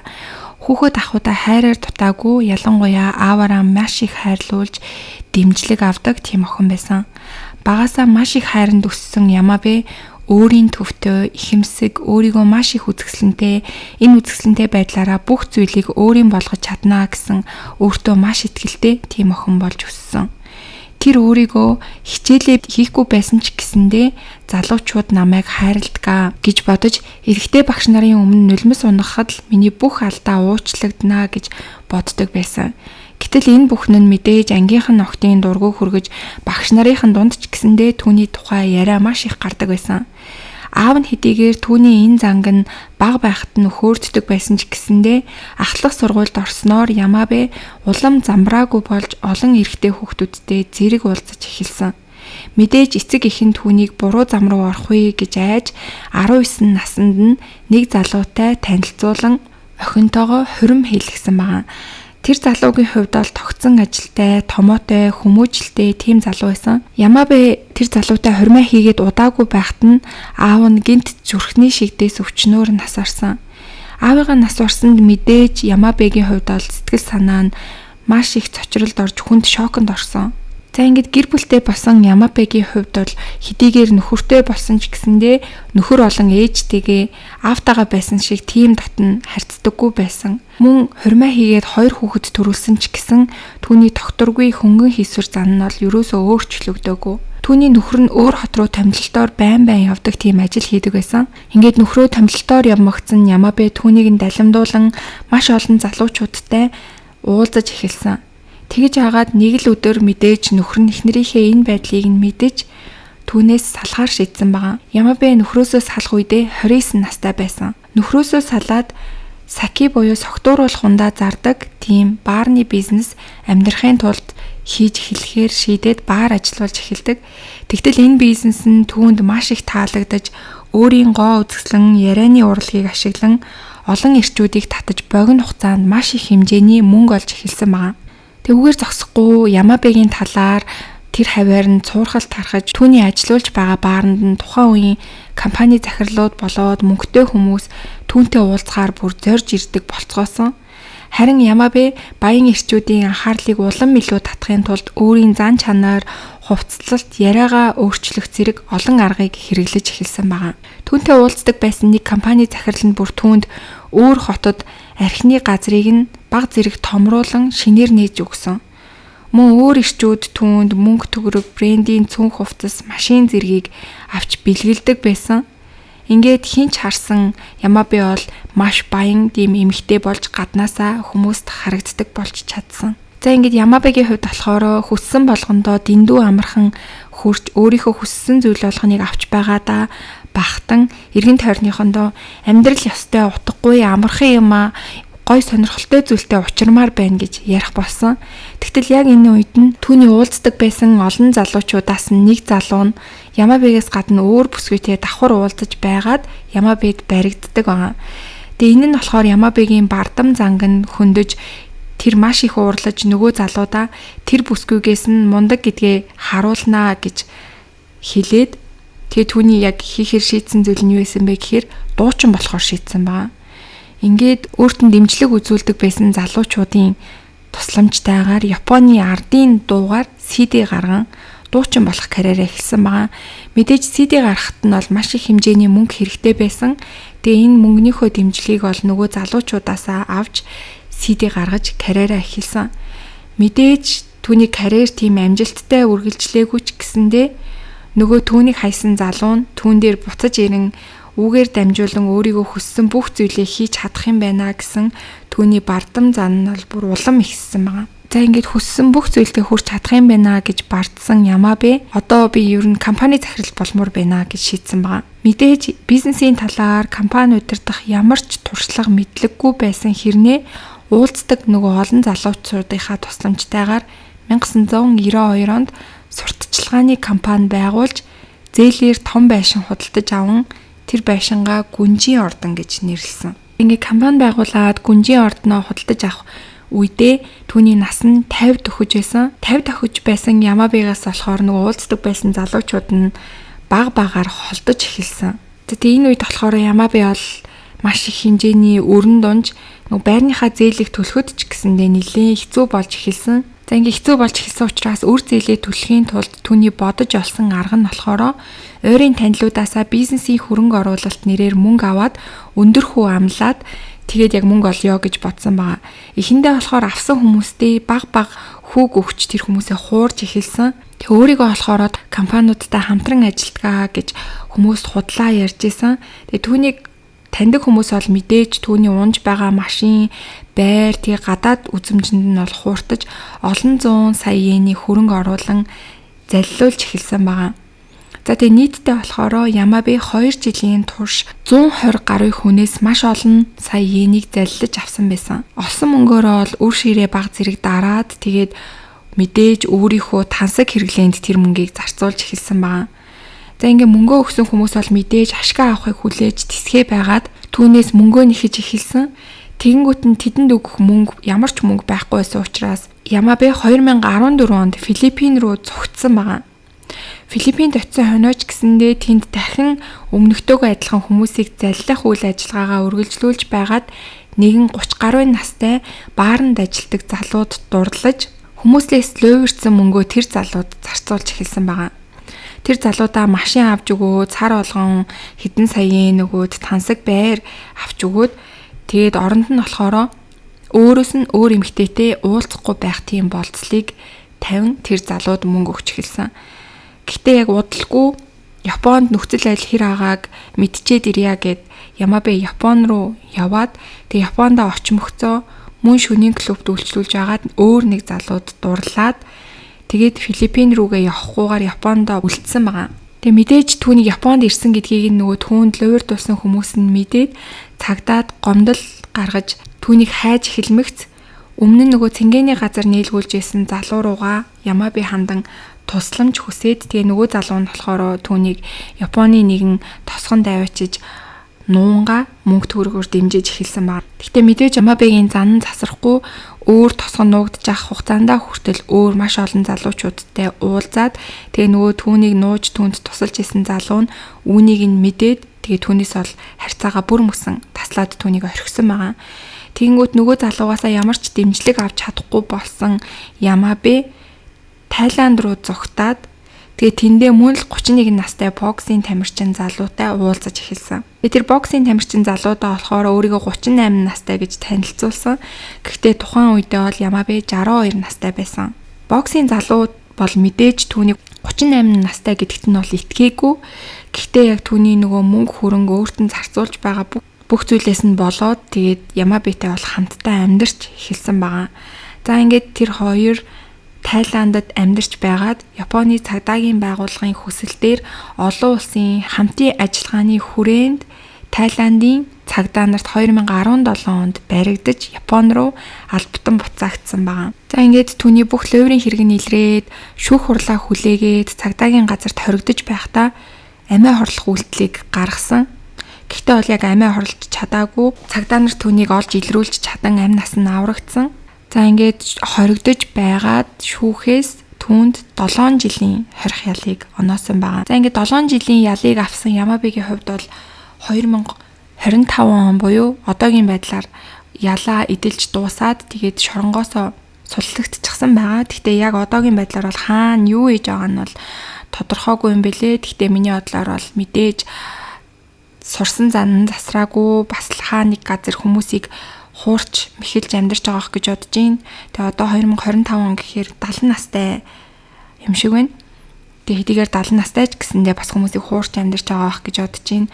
Түүнийг шоронд байхад нь болохоор Японы нэг сэтгүүлч түүнээс ярилцлага авсан байсан. Тэгээ тэр ярилцлагандаа хэлэхдээ бол ямар ч гимсэн шинж байхгүй. Би бол хүмүүсийг юусоо хуураагүй. Би хөрөнгө оруулалт аваад тэр хүмүүст хүүгээ нь өгье гэж ботсон боловч яг миний өөрийн тэр хийжсэн зүйл маань амжилт олж чадаагүй учраас би хүмүүст мөнгө өгч чадаагүй. Гэхдээ би бол албаар хүмүүсийг хуурыг гэж юусоо бодоогүй гэж хэлж исэн. За тэгээ үүгээр зогсохгүй би бол энэ дэлхий дээр эрэгтэй хүмүүсээр хайрлуулах гэж ирсэн эмэгтэй. Тэгээд маш олон эрэгтэй хүмүүс өөрсдөө л надад хайртай болдог, намайг бүгдээрээ халамжилдаг. Би угаасаа л хайрлуулах гэж төрсэн эмэгтэй өхөн хөхтлээ. Эрэгтэй хүмүүсийн хайр халамжинд амьдарсаар байгаад өөхөх тийм эмэгтэй гэж ярилцлага өгсөн байсан. За тэгээ та бүхэн яг энэ Ямабе гэдэг эмэгтэйгийн амьдралыг сонсоод ямар бодол төрж ийн. Түүний энэ бардам зан үнэхээр энэ гэсэн өөрийн төвтэй зангаас болоод маш олон хүмүүс хохирол амссан. Тэгээд энэ хүмүүсийн хувьд бол мэдээж өөрийнхөө хайрлж хадгалж исэн хөрөнгөө түүнд алдсан байгаа. Тэгээд буцааж бол ерөөсөө мөнгө олж авч чадаагүй. Маш харамсалтай. Тэгээд тэр хүмүүсийн заримынх нь цуглуулсан мөнгө нь байр авах гэжсэн, машин авах гэжсэн, хүүхдүүдийнхаа ирээдүйд зарцуулах гэжсэн, хүүхдийнхаа сургалт төлбөрийг хийх гэжсэн ч юм уу. Үнэхээр яг өөрийнхөө амьдралынхаа зорилго болгоод хадгалж агаад Ямабегийн үгэнд хууртаж мөнгөө амархан аргаар өсгий гэж бодсон. Бүр мөнгөө алдах зүйлд хүрсэн харамсалтай юм зүйл байгаа. Тэгээ энд нь бол Ямабе бол огт гимссэн шинжгүй амьдарсаар л байсан ийм заллингийн хэрэг байлаа. Заллин хийдэг хүмүүс бол ерөөсөө тийм гаднаасаа ядуу, буурай, дорой харагддаггүй. Хэрвээ тэх юм бол хүмүүс мэдээж заллиулахгүйг мэддэг учраас хүмүүст маш хангалуун тансаг амьдарч байгаа юм шиг харагдаад энэ байдалд нь хүмүүс хууртаж мөнгөө заллуулдгаа гэсэн тийм судалгаа байдаг. Тэгээ та бүхэн ч гэсэндээ их бага хэмжээгээрч байсан болгоомжтой байх хэрэгтэй байхаа гэж би бодож байна. Тэгээ та бүхэн бас энэ түүхийг сонсоод өөрсдөө сэрэмж авсан байх гэж бодож байна. Тэгээд өөрт төрсэн сэтгэлээ комент хэсэгт бичээд би бинтийгээ хуваалцаарай. Өнөөдөр би та бүхэнд Японд гарсан нэгэн хэргийн талаар ярих гад бэлдсэн байгаа. Ингээд хэрэгээ ярьж эхлэе.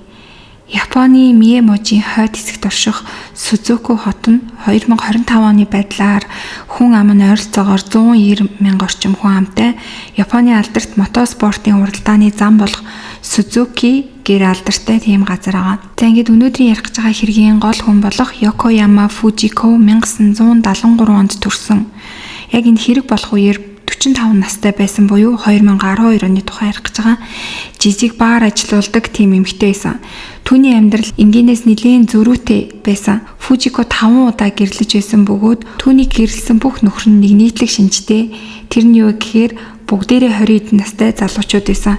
Тэрч байтугай одоогийн нөхөр нь буюу түүний 5 дахь нөхөр нь түүний хүүгийн дунд сургуулийнх нь ангийнх нь найз байсан. 2018 оны 5 сарын 13-ны нэм гарагт үүрийн 5 цагийн үед Фужикогийн хүүгийн утсанд нь ээжээс нь дуудлага ирдэг. Ээж нь хэлэхдээ Йошико баараар ирж үйлчлүүлчихэд тэгээд гэрлүүгээд хөрүүлээд явсан юм аа. Гэтэл мессеж дуудлагатанда ерөөсөө хариулахгүй байна. Чи манай гэрлүү очоод түүнийг гэртээ байгаа эсхийг нь шалгаад өгөөч гэж хэлдэг байгаа. Йошико гэдэг нь болохоор нөгөө ээжийнх нь 5 дахь нөхөр буюу хүүгийнх нь найз нь байгаа. Тухайн үед болохоор Фужикогийн баар нь арай хаах болоогүй байсан учраас хүүгээ инхүү очоод үзээд өгөө гэж гуйсан байгаа. Хүү уцаа таслаад ээжийнх рүүгээ очоод гэрийнх нь гадаа байдаг машины зогсоол дээр Йошикогийн цагаан машин зогсож байгааг нь олж хардаг. Хүү аажмаар машины доторхыг нь ингээ харсан чинь Йошико суудлаа хоош нь олгоод хөвтөж байсан. Хүү цонхыг нь тогшоод нэрийг нь дуудсан чинь Йошико ямар ч хөдөлгөөн үзүүлэхгүй байсан.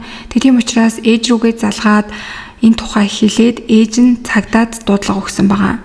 Ингээд дуудлаггүй 10 гаруй минутын дараа дуудлага хүлээн авсан цагдаа нар тус газарт ирсэн. Фужико Йошико хоёрын гэр хүн хөл бахтай нам гүхэн газар байрладаг. Эргэн тойронд нь тариан талбайнаас өөр ямар ч зүйлгүй. Яг л нэг тийм 50 амгалан хөдөө тосгон байсан. Гэр нь 2 давхартын байшин байсан. Йошикогийн машины хаалганд төгжээгүй байсан. Цагдаа нар хаалгыг нь татаад онгойлгохтол Йошико тэнд амь насаа алдсан байдалтайгаар хэвтэж байсан. Шүүх хэмнэлгийн шинжилгээнд Йошикогийн зүүн нүдний дээд хэсэгт шарх илэрсэн, мөн нас орохоосоо өмнө хэрэгтэнтэй нэлээд тэмцэлсэн байж болцсохгүй тийм уул мөрүүд харагдсан байгаа. Мөн хүзүүн дээр нь багалзуур дуулсан уул мөр маажилт сорив байсан. Йошикогийн биенээс бас нойрны маш их хэмжээгээр илэрсэн. Үхлийн яг шалтгаан нь болохоор амьсгал нь боогдсон гэсэн тийм шалтгаан байгаа. Гэмт хэрэгтэн Йошиког яг олсон үүрээр түүний амь насыг хүнээсэн бололтой цаг нь бол яг тэгж таарч исэн. Машин дотор нь бол ерөөсөө тийм эмх замбраагүй юм байгаагүй, хэрүүл зодон болсон шинжиж байгаагүй. Тийм учраас цагдаа нар магадгүй машинд хэрэг үлдэгдээгүй байхаа өөр газар хэрэг үлдэгдээд түүнийг машин руу зөөсөн бах гэж үзэжсэн. Цагдаа нар Йошикогийн гэрийг орж нэгдсэн. Тэгэхэд гэрийн үүдний хаалга нь онгорхоо байсан. Дотгошоо нь орсон чинь зочны өрөөний шалан дээр түүний гар утас нүдний шил унсан. Мөн түрээвч утас гэд бүх зүйл нь байсан. Тавилга, буудан, эргээстэй нэлээд эмх замбраагүй болсон байсан. Тэгэхээр Йошикогийн түрээвч бэлэн мөнгө нь түүнд байгааг үзсгэд энэ бол яг дэм дээрми аллага бол биш, ямар нэгэн өөр зорилготой аллага байсан байна гэж цагдаа нар таамаглаж исэн. Цагдаа нар тэдний нэг давхрын шалнаас нь аль хэдийн ингээ хатчихсан Йошикогийн цусны толбыг олсон. Харин хоёр давхарт нь зодтолцсон, тэмцэлсэн тийм ямар ч уул мөр байхгүй бүх зүйл нь цэгцтэй байсан. Тэгэхээр ер нь бол Йошико гэмтэтгээдтэй гэрийнхаа нэг давхарт гард зүрүүлж байгаад тэнд амь насаа алдаад тэгээ түүний цогцыг бол машин руу зөөсөн юм байна гэж цагдаа нар таамагласан. Ингээд амь насаа алдсан залуу буюу Йокояма Йошики болохоор тухайн үед 25 настай байсан. Барилга дээр ажилладаг эхнэр Фужико түүнээс 20 насаар ихч Фужикогийн 5 дахь нөхөр нь байсан. Тэгээ дээр хэсэлчлэн Йошико болохоор Фужикогийн хүүгийн дунд сургуулийнх нь найз нь байсан. Хүүн багадаа Йошико гэртээ байнга дагуулж ирж хамтдаа тоглодог байсан. Тэгээ энэ үеэс л хойш Фужико Йошикод байнга баяраар бэлэг авч өгөөд Ёшикод байнга анхаарал халамж тавьсаар байгаа. Тэр хоёр нь бол дотноссон байгаа. Гэхдээ мэдээж бол хүүгээсээ нууж исэн. Фужико бол олон жилийн турш баар ажиллуулж нэлээд хөрөнгө хоримтлуулсан тийм эмэгтэй байсан. 2013 онд Ёшико 20 нарт хүрмэгцээ Фужикотой албан ёсоор гэр бүлээ батлуулсан байгаа. Өөрөөсөө 20 насаар дүү үгээр зогсохгүй хүүгийнхаа найзтай тэгээд зогсохгүй бүр 5 дахь нөхөртөөгөө инхүү хормоо хийсэн байгаа. Мэдээж түүний хормонд бол ойр дотны хүмүүс нь тиймч дуртай байгаагүй. Мэдээж ээжийнхаа энэ гэрлэлтэнд бол хүүн нэлээд дурггүй байсан. Тэгээд ээжигээ бол маш олон залуучуудтай өмнө нь гэрэлжсэнийг мэдгч гэсэндээ ангийнх нь хүүтэй гэрэлсэнд бол үнэхээр дурггүй байсан. Тийм учраас тэр хоёртой бараг л нэг юм яриха болоод гэртээ ч гэсэндээ аль болох удаан байхгүйг боддог. Чимээгүй хүн шиг л тэр хоёроос холдоод ингээд зогтчихдаг тийм байдаг байсан. 2 жилийн дараа тэдний гэр бүл нь шинэ байр руу нүүж орсон. Тэгээ энэ үед болохоор Фужикогийн хүү гэрээсээ нүүгээд ер нь л тустай амьдрах болсон. Ёшикогийн хувьд болохоор барилга дээр ажиллаа тарахаар эхнэрийнхээ баар руу очиод тэнд ингээ нэлийн туслаад бас ингээ тэнд орой хүртэл суудаг байсан. За тэгээ цаг хугацаа өнгөрхийн хэрээр Ёшико мэдээж хүүтэй найз байсан учраас харилцаагаа сэргээгээд тэгээд тэр гурван хайдаа хамтдаа хоолнд орох ч юм уу цагийг бас хамтдаа өнгөрөөн нэлийн уур амьсгал нь ингээ сайжирч исэн. Яг тэр үед Ёшико амь насаа алдаж маш эмгэнэлтэй юм хэрэг гарсан байгаа. Цагдаа нар Ёшикогийн хамгийн сүүлд холбоо барьсан хүн болох эхнэр Фужикогоос нь байцаалт авсан. Тэгээ Фужико буюу түүний эхнэр хэлэхдээ хэрэг болсон шөнийн турш Фужико баарнд надтай цугбайсан. Фужико болохоор баарныхаа 2 давхартайсан. Харин тэдний ажилтан нь 1 давхарт нь ажиллаж исэн байгаа. Үүрээр тэгтэл Ёшико сандарсан байдалтай 2 давхар руу гүйж орж ирсэн. Духан шарахтай тэгээ байнга зүүдэг нүдний шилээ зүүгээгүй байсан. Тэгээ орж ирэнгүүтээ гэрт танихгүй итгээд орж ирээд надлуу дайрсан. Тэгээ би арай ээж зүгтэж гарч ирлээ гэж ихнэртэй хэлсэн байгаа. Тэгтэн Фужико түүнийг тайвшруулж хамт ярилцаж байгаад үүрц явах үеэр Ёшико болохоор за би гэрлүүгээ төрүүлээд явж яаг явсан байгаа. Харин Фужикогийн хувьд болохоор нөгөө баар нь хараг болоогүй байсан учраас бааранда үлдсэн байгаа. Тэгээ үүнээс хойш болох Фужико нөхөрлүүгээ хит залгасан боловч юу ч хуцаа авахгүй байсан болохоор хүүрүүгээ залгаад очиод шалгаад өгөөч гэж ярьсан нь тэрээсэн. Цагдаа нар дуудлагын түүхийг ингээд шалгасан чинь Фужико нэрэл яг хэлсэн шигээ үүрийн 5 цагийн үед хүүрүүгээ залгасан мөн нөхөрлүүгээ маш олон удаа залгасан болох нь бол батлагдсан. Гэвч тэдний бааранд ажилладаг ажилтны мэдүүлэг бол Фужикогийн ярианаас нэлээд зөрүүтэй байсан. Тэр хэлэхдээ тэр шөнө бол би Ёшиког бааранд ирэхийг юусаа хараагүй. Үүрийн 2 цагийн үед хог гаргахаар гадагшаа гарахад Ёшикогийн машин баарны гадаа зогсож байсан. 30 минутын дараа миний ажилд хараад би гэрлүүгээ явах гэхэд гарч ирэхэд тэр машин тэндээ зогсож л байсан. Гэхдээ Фужикогийн баар нь болохоор 1 давхар 2 давхар хоёуланд нь ингээд тусдаа хаалгатай шууд 2 давхар руу гарах боломжтой тийм хаалгатай. Тэгэхээр яг Ёшико тэр хаалгаар 2 давхар руу гарсан байж магадгүй. Тэгэх юм бол би хараагүй байх магадлалтай гэж хэлсэн. Гэхдээ ажилтан хэлэхдээ 2 цаг 30 минутын үед би Фужикото буюу эзэнтэйгээ захиралтайгаа хамт ажилласаа хамт тарсан гэж цагдаад мэдүүлсэн. Тэгээ энэ үед болохоор хамт гарч ирж байхад манай захирал болохоор Ёшикогийн машиныг хараад машина энд тавьчихад хаашаа явцсан болоо гэд нэлийн дургуутсан шинжтэй надад хэлж ийсэн гэж цагдаад мэдүүлсэн ба. Фужикогийн хувьд болохоор харин цагдаа нар би өөрийн 5 цаг ер нь бол бааранда байсан. Тэгээ би тухайн үед болохоор ажилтнтайгаа цуг яг тараад явах гэжсэн чинь нөгөө манай нөхөр сандарсан над дээр ирж байгаа яг тэр үедээ таарад тэгээ би баар руугаа буцаж нөхөртөөгөө орсон гэд ер нь бол мэдүүлгээ ингээ баг зэрэг өөрчилсөн. За тэгээ Фужикогийн гэрээс болохоор баар хүртэл ойролцоогоор 4 км машинаар 10 минут орчмын тийм зайтай газар байрладаг байсан. Цагдаагийн мөрдлөгөөр Фужико Ёшиког олсон 5 сарын 13-ны тэр шөнө болохоор шүнжэнгөө бааранда байсан нь бол батлагдсан. Амиа алдсан Ёшикогийн хувьд болохоор барилга дээр ажилладаг ажлынхаа хамт олонтойгоо нэлээд сайн ойлголцдог тийм залуу байсан. Яг түүнд бол хэл амаа ойлголцохгүй байгаа ч юм уу түүнээс шонзон авах тийм хүн гэж юусоо бол гарч ирээгүй. Гэхдээ цагдаа нар болохоор эхэндээ бол Фужикогийн хүүг нэлээд сэжгэлж исэн. Найз нь байж байгаа тээжтэй суудсанд бол нэлээд дургу байсан учраас хүүг нь сэжгэлж исэн. Гэхдээ тухайн шөнө бол ээжигээ уцтал хүүн гэртээ унтаж исэн баталгааны нотлоготой байсан учраас хүүг сэжигтнээс цагдаа нар хассан байгаа. За дараа нь болохоор цагдаа нар Фужиког сэжиглсэн. Яагаад гэх юм бол Фужикогийн хувьд бол өмнө нь 4 удаа гэрлэлчихсэн. Энэ гэрлэлт нь бол 5 дахь гэрлэлт нээсэн. Тэгээ түүний өмнөх нөхрүүд нь бол бүгдээрээ 20 эдэн настай байсан.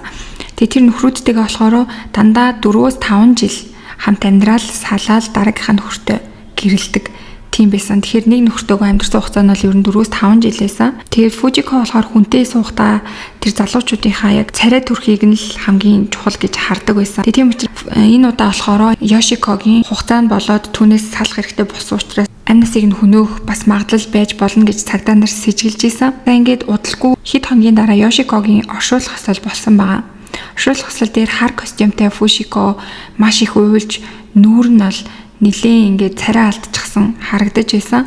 Хэдхэн хоногийн дотор бүр танигдахын аргагүй цонхгоор болсон байсан. Үнийг нь бол зурагчид зургийг нь дарж сэтгүүл дээр тавьж исэн. За тэгээд сэтгүүлчний авсан зурагнууд дотор болохоор Фужикогийн хажууд нэг танихгүй залуу зогсож байгаа нь нилээн сэжигтэй харагдаж исэн. Тэгээд тэр залуутайгаа болохоор яг найзууд юм уу гэхээр нилээн тутан харагдаж байгаа нь цагдаа нарын сэжгийг төрүүлсэн байгаа. Тэгээ цагдаа нар болохоор яг Фужиког ажиглаад байж ах явцад тэр залуутай хамт явж байгаа нь оршуулга ёслолын дараач гэсэндээ хит хит удаа цагдаа нарын нүдэнд өртсөн. За тэгээ энэ залууны хэн байсан бэ гэхээр Уэяма Мао гэдэг нэртэй тухайн үед 29 настай компани албан хаагч тийм залуу байсан. Тэгээ Фужикогоос болохоор тэд залуугийн тухай цагдаа нар ингээ асуусан чинь манай баарны байнгын үйлчлүүлэгч хүн байгаамаа зүгээр л миний найз гэж хэлсэн. Гэвч цагдаа нар бол яг түүнийг ямар нэгэн зүйл нууж ийна гэж сэжгэлсэн хിവэрлээсэн. Цагдаа нар баар орчмын бүх CCTV-ний бичлэгүүдийг нь бол шалгаж үзсэн байгаа. Ингэхэд баарны хойд хаалганы камер дээр үүрийн 4 цаг 30 минутанд зогсоол дээр нэг хар машин ирж зогсоод машинаас нэг эрэгтэй хүн юм буулгаж байгаа нь бичигдсэн байсан. Хэдхэн минутын дараа тэр эрэгтэй дахиад гарч ирэхдээ ганцаараа биш Фужикотой хамт гарч ирээд хоёулаа нэг хүнд юм машин руу ингээд зүүж байгаа нь бичигдэж үлдсэн байсан. Тэгээ харин дараа нь болохоор нөгөө юма машин руугаа зөөснийхөө дараа тэр эрэгтэй хүн машин унаад яваад харин Фужико болохоор баарандаа үлдсэн байгаа. Ингээд цагдаа нар болохоор яг тэр камерт бичигдсэн залууг сайн ингээд тодтогоод харангууд нөгөө Ёшикогийн оршуулган дээр Фужикотой хамт байсан залуу буюу Мао болох нь тодорхой болсон. Ингээд цагдаа нар гудамжны камернуудаар машины хөдөлгөөнийг ингээ хаашаа явж байгааг нь хөөж үзсэн чинь Мао Фужикогийн гэрийн зүг рүү явж байгаа нь бол тодорхой болсон. Ингээд цагдаа нар Фужико Мао хоёрыг бол гол сэжигтний болгоод цагдаагийн хилцтэй дуудсан байгаа. Тэгэхэд тэр хоёр ирээд Мао хэлэхдээ болохоор хэрэг болсон шөнө би бааранд очоогүй. Би ерөөсөө очоогүй гэж гүрийсэн. Харин Фужико болохоор камер дээр бичигдсэн тэр эрэгтэй хүн чинь манай нөхөр штэ. Ёшико өөрөө байсан. Би нөхөртөөгөө зуг ачаа машин руугаа зөөж хийсэн маа тэр шөнө гэж хэлсэн маа. Гэвч бичлэгийг хит хит эргүүлж үзэхэд цагдаа нарт тэр хүн бол Ёшико биш Мао гэдэг нь маш тодорхой харагдаж байсан. За харин тэр машин руу зөөсөн ачаа нь яг ямар ачаа юу болохыг нь бол цагдаа нар тодорхой болгож чадахгүй байсан. Харин Фужикогийн нөгөө утасны түүхээс нь ингээд судлаа үзсэн чинь нөгөө Ёшикогийн гэрт танихгүй хүн дайрж орж ирээд тэрнээс тухтаад ингээ баар руу орж ирлээ гэж Фужикот хэлсэн. Яг тэр цагтаа Фужико Мао хоёрын утсаар ирсэн цаг таарсан байгаа. Цагдаа нар болохоор Мао болон Фужико хоёрын гар утас мэйлүүдийг нь шалгасан чинь тэр хоёр хоорондоо нэлээд хідэн текст мессежээр харилцсан, мөн хэргийн талаар төлөвлөсөн тэр мессежүүдэд устгацсан байгааг нь цагдаа нар буцааж сэргээж гаргаж ирсэн байгаа. Тэдний бичлэг зурвсууд дээр гэмт хэргийн цаг хугацаа, газар, арга барил бүгд нарийн дэлгэрэнгүй бичигдсэн байсан. За ингээд бүх баримт нотлогоо илэрхий болсон учраас Фужико Мао хоёр бол хэрэгээ хүлээсэн байгаа. За тэгээ энэ хоёроос гадна дахиад нэг нь хэрэгт холбоотой хүн байсан. Тэр нь хэн бэ гэхээр Фужикогийн ээж буюу амь насаа алдсан Ёшикогийн хадам ээж гэсэн. За тэгээ тэр хоёр болохоор яг хэргийн хүлээхдээ юу гэж мэдүүлэг өгсөн бэ гэх юм бол гэмт хэрэгээс өмнө Фужико гэрийнхээ дэлгүүрийг Маод өгсөн байсан. Тэгээ Мао болохоор Фужикогийн ээжтэй нь хувилдаад Фужикогийн ээжийн өрөөнд нуугдчихсан байгаа. Тэгсэн чинь Ёшико ажиллаад хараад ингээ гэртээ орж ирсэн. Яг хэрэг болсон шөнийн 12 цаг 15 минутанд гэртээ орж ирсэн байгаа. Тэгээ түүний гэртээ орж ирээд яг дүнгиж гэрлээ асаамгцсан Мао гарч ирээд түүн рүү дайрсан байгаа. Ёшико газарт очихдоо нүдний шил гар утас төрөвч унагаасан байгаа. Тэгээ тэрийг бол аваагүй тэр чигт нь орхиод гэрээсээ гарч зүгцэж чадсан. Тэгээд зүгтаад машина унаад эхнэрийнхээ баар руу очисон байгаа. Тэгээ хойд талгаар нь шууд 2 давхар руу орсон байгаа. Тэгэхээр ер нь бол түүний шүн бааранд ирсэн гэдэг нь бол үнэн байсан. Харин ажилтан түүнийг хараагүй нь шууд 2 давхар руу гарсан учраас ажилтан бол түүнийг хараагүйсэн. Тэгээ Фужико болохоор түүнийг сэтгэлээ тайвшруулад ингээд тайвшраа гэд түүнд нойрны юм хийсэн виски уулгасан байгаа. Виски уусныхаа дараа Ёшико мэдээж ухаан алдсан. Тэгэнгүүт нь Фужико Мао руу уцтаад удалгүй Мао бааранд ирээд ухаангүй хөвтөж байсан Ёшикогийн хоолойг нь бууж түүний амь насыг хөнөөсөн байна. Түүний амь насыг хөнөөснийхөө дараа болохоор Ёшико Мао Фужико хоёр болохоор түүнийг машин руу зөөгөөд тэгээд Мао түүнийг авч яваад харин Фужико хүүрүүгээ залгаад очиод шалгаа гэж хэлсэн байна. Тэгээ энэ хооронд болохоор Мао түүнийг машин дотор нь гэрийнхэн гадаа орхиод цугцаан гэсэн үг. За ингээд тэр хоёр бол бүх хэрэгээ хүлээсэн. Тэгээд түүний амь насыг хөнөөх гэсэн шалтгаанаа тайлбарлахдаа болохоор тэр хоёр бол зүгээр найзуудын харилцаа холбоотой байгаагүй. Мао болохоор Фужикогийн байнгын үйлчлүүлэгч байсан байгаа. Тэгээд байнгын үйлчлүүлэгч байжгаад тэр хоёр хоорондоо уулздаг болсон. Тэгэхээр ер нь бол одоо түүний 6 дахь нөхөр болох гэжсэн хүн байсан гэсэн үг байгаа. Тэгээд нэг удаа болохоор Мао Фужико хоёр юм яриад ингээд сууж исэн чинь Фужико Маод манай нөхөр намайг дарамталж зодож би ер нь бол нөхрийнхөө хараа яналтанд амьдардаг маш хэцүү амьдардаг гэд өөрийнхөө тухай маш өрөвдөлтэй зүйлсүүдийг ингээд ярьсан байгаа. Тэгээ би нөхрөөсөө салаад ингээд чамтай суухыг хүсэж байгаа ч гэсэндээ манай нөхөр бол ерөөсөө надтай салах шинжгүй байгаа. Тэгээ тийм учраас би чамтай суух боломжгүй гэж Маод хэлж түүний толгойг эргүүлсэн байгаа. Тэгтэн Мао болохоор түүнийг сонсоод ер нь бол Фужиког өрөвдөөд тэгээ за би чамд туслая гэж хэлсэн байгаа. Ингээд үүнээс хойшлохоор Мао Фужико эртнээс яг тэр нөхрийнх нь амь насыг хөнөөх талаар хувилдаад тэгээд яг хоорондоо төлөвлөж байгаа түүний амь насыг хөнөөсөн байсан. Харин Фужикогийн хувьд болохоор нөхрөөсөө салъя гэж хэлсэн нь бол үнэн байсан. Харин нөхөр нь бол үнэхээр яг Фужико чин сэтгэлээсээ хайртай болчихсон. Түүнээс салах ямар ч бодлого байсан байгаа. Гэхдээ түүнийг бол гэр бүлийн дарамтанд байлгадаг байсан нь бол худлаа гэдгийг дараа нь хүүн гэрчилж ярьжсэн. Цагдаа нарын хувьд үзэж байгаа болохоор зөвхөн яг ингээд салахгүй гэснээс болоод түүний амь насанд хөнөөсөн гэж үзээгүй. Учир нь хэрэг гарахаас яг сарын өмнө Фужико Ёшикогийн амь насны даатгалын төлбөрийг 48 сая йен байсныг 60 сая йен болгоод өөрөө яг авах хүн дээр нь өөрийгөө тавиад ингээд нууцаар нэрийг нь сольчихсон байсан байгаа. Тэгээ энэ нь илэрсэн учраас түүнийг яг мөнгнөөс болж амь насыг нь хөнөөсөн баха. Түүнээс гэр бүл салахгүй гэсэн шалтгаанаас болж амь насыг нь хөнөөгөөгүй гэж прокурорууд үзэжсэн. За ингээд мэдээж шүүх хурал болсон. Тэгээ шүүх хурлаар болохоор Маод санаатай аллах болон цогцыг нуусан гэдэг хэрэгээр 14 жилийн хорих ялыг оноосон. Харин Фужикод болохоор санаатай аллах, цогцыг нуусан гэсэн адилхан хэрэгээр 15 жилийн ялыг оноосон байна. Энэ хоёрын хувьд болохоор хоёулаа яг давж залтахаас л татгалцсан. Тэгээд өөрсдийнхөө ялыг бол хүлээн зөвшөөрсөн гэсэн үг байна. За ингээд энэ хоёрын хувьд болохоор шоронд ороод Ёшикогийн хувьд бол амь насаа алдсан юм харамсалтай хэрэг байлаа. За тэгээ энэ хэрэг дээр болохоор Фужикогийн хувьд бол 5 дахь нөхрийнхөө амь насыг хөнөөгөө зогсохгүйгээр хүүгээрээ яг тэр найзыг нь буюу өөрийнхөө гэрэлсэн тэр залуугийнхаа цогцыг очиж шалгуулсан бол бас маш аимшигтай гэж хүмүүс биччихсэн. Яагаад гэх юм бол хүүгийнхаа сэтгэл зүг ерөөсөө бодохгүй багасаа л зөндөө олон нөхөр сольчихсон. Тэгээ хүүгээ бол ерөөсөө тоодоггүй тийм байжгаад өөрийнхөө амь насыг нь хөнөөлгсөн хүний цогцыг хүртэл хүүгээр очиж шалгуулсан нь бол бүр үнэхээр хатуу харгас сэтгэлтэй эмэгтэй гэж хүмүүс ярьцгааж исэн. Тэгээ та бүхэн бас энэ хэргийг сонсоод юу гэж бодож гин комент хэсэгт бичээд би бинтээгээ хуваалцаарай. За ингээд өнөөдөр ч гэсэндээ миний ярьсан хэргийг сонсон та бүхэндээ маш их баярлалаа. Удахгүй эргээд дараагийн дугаараар уулзцгаая.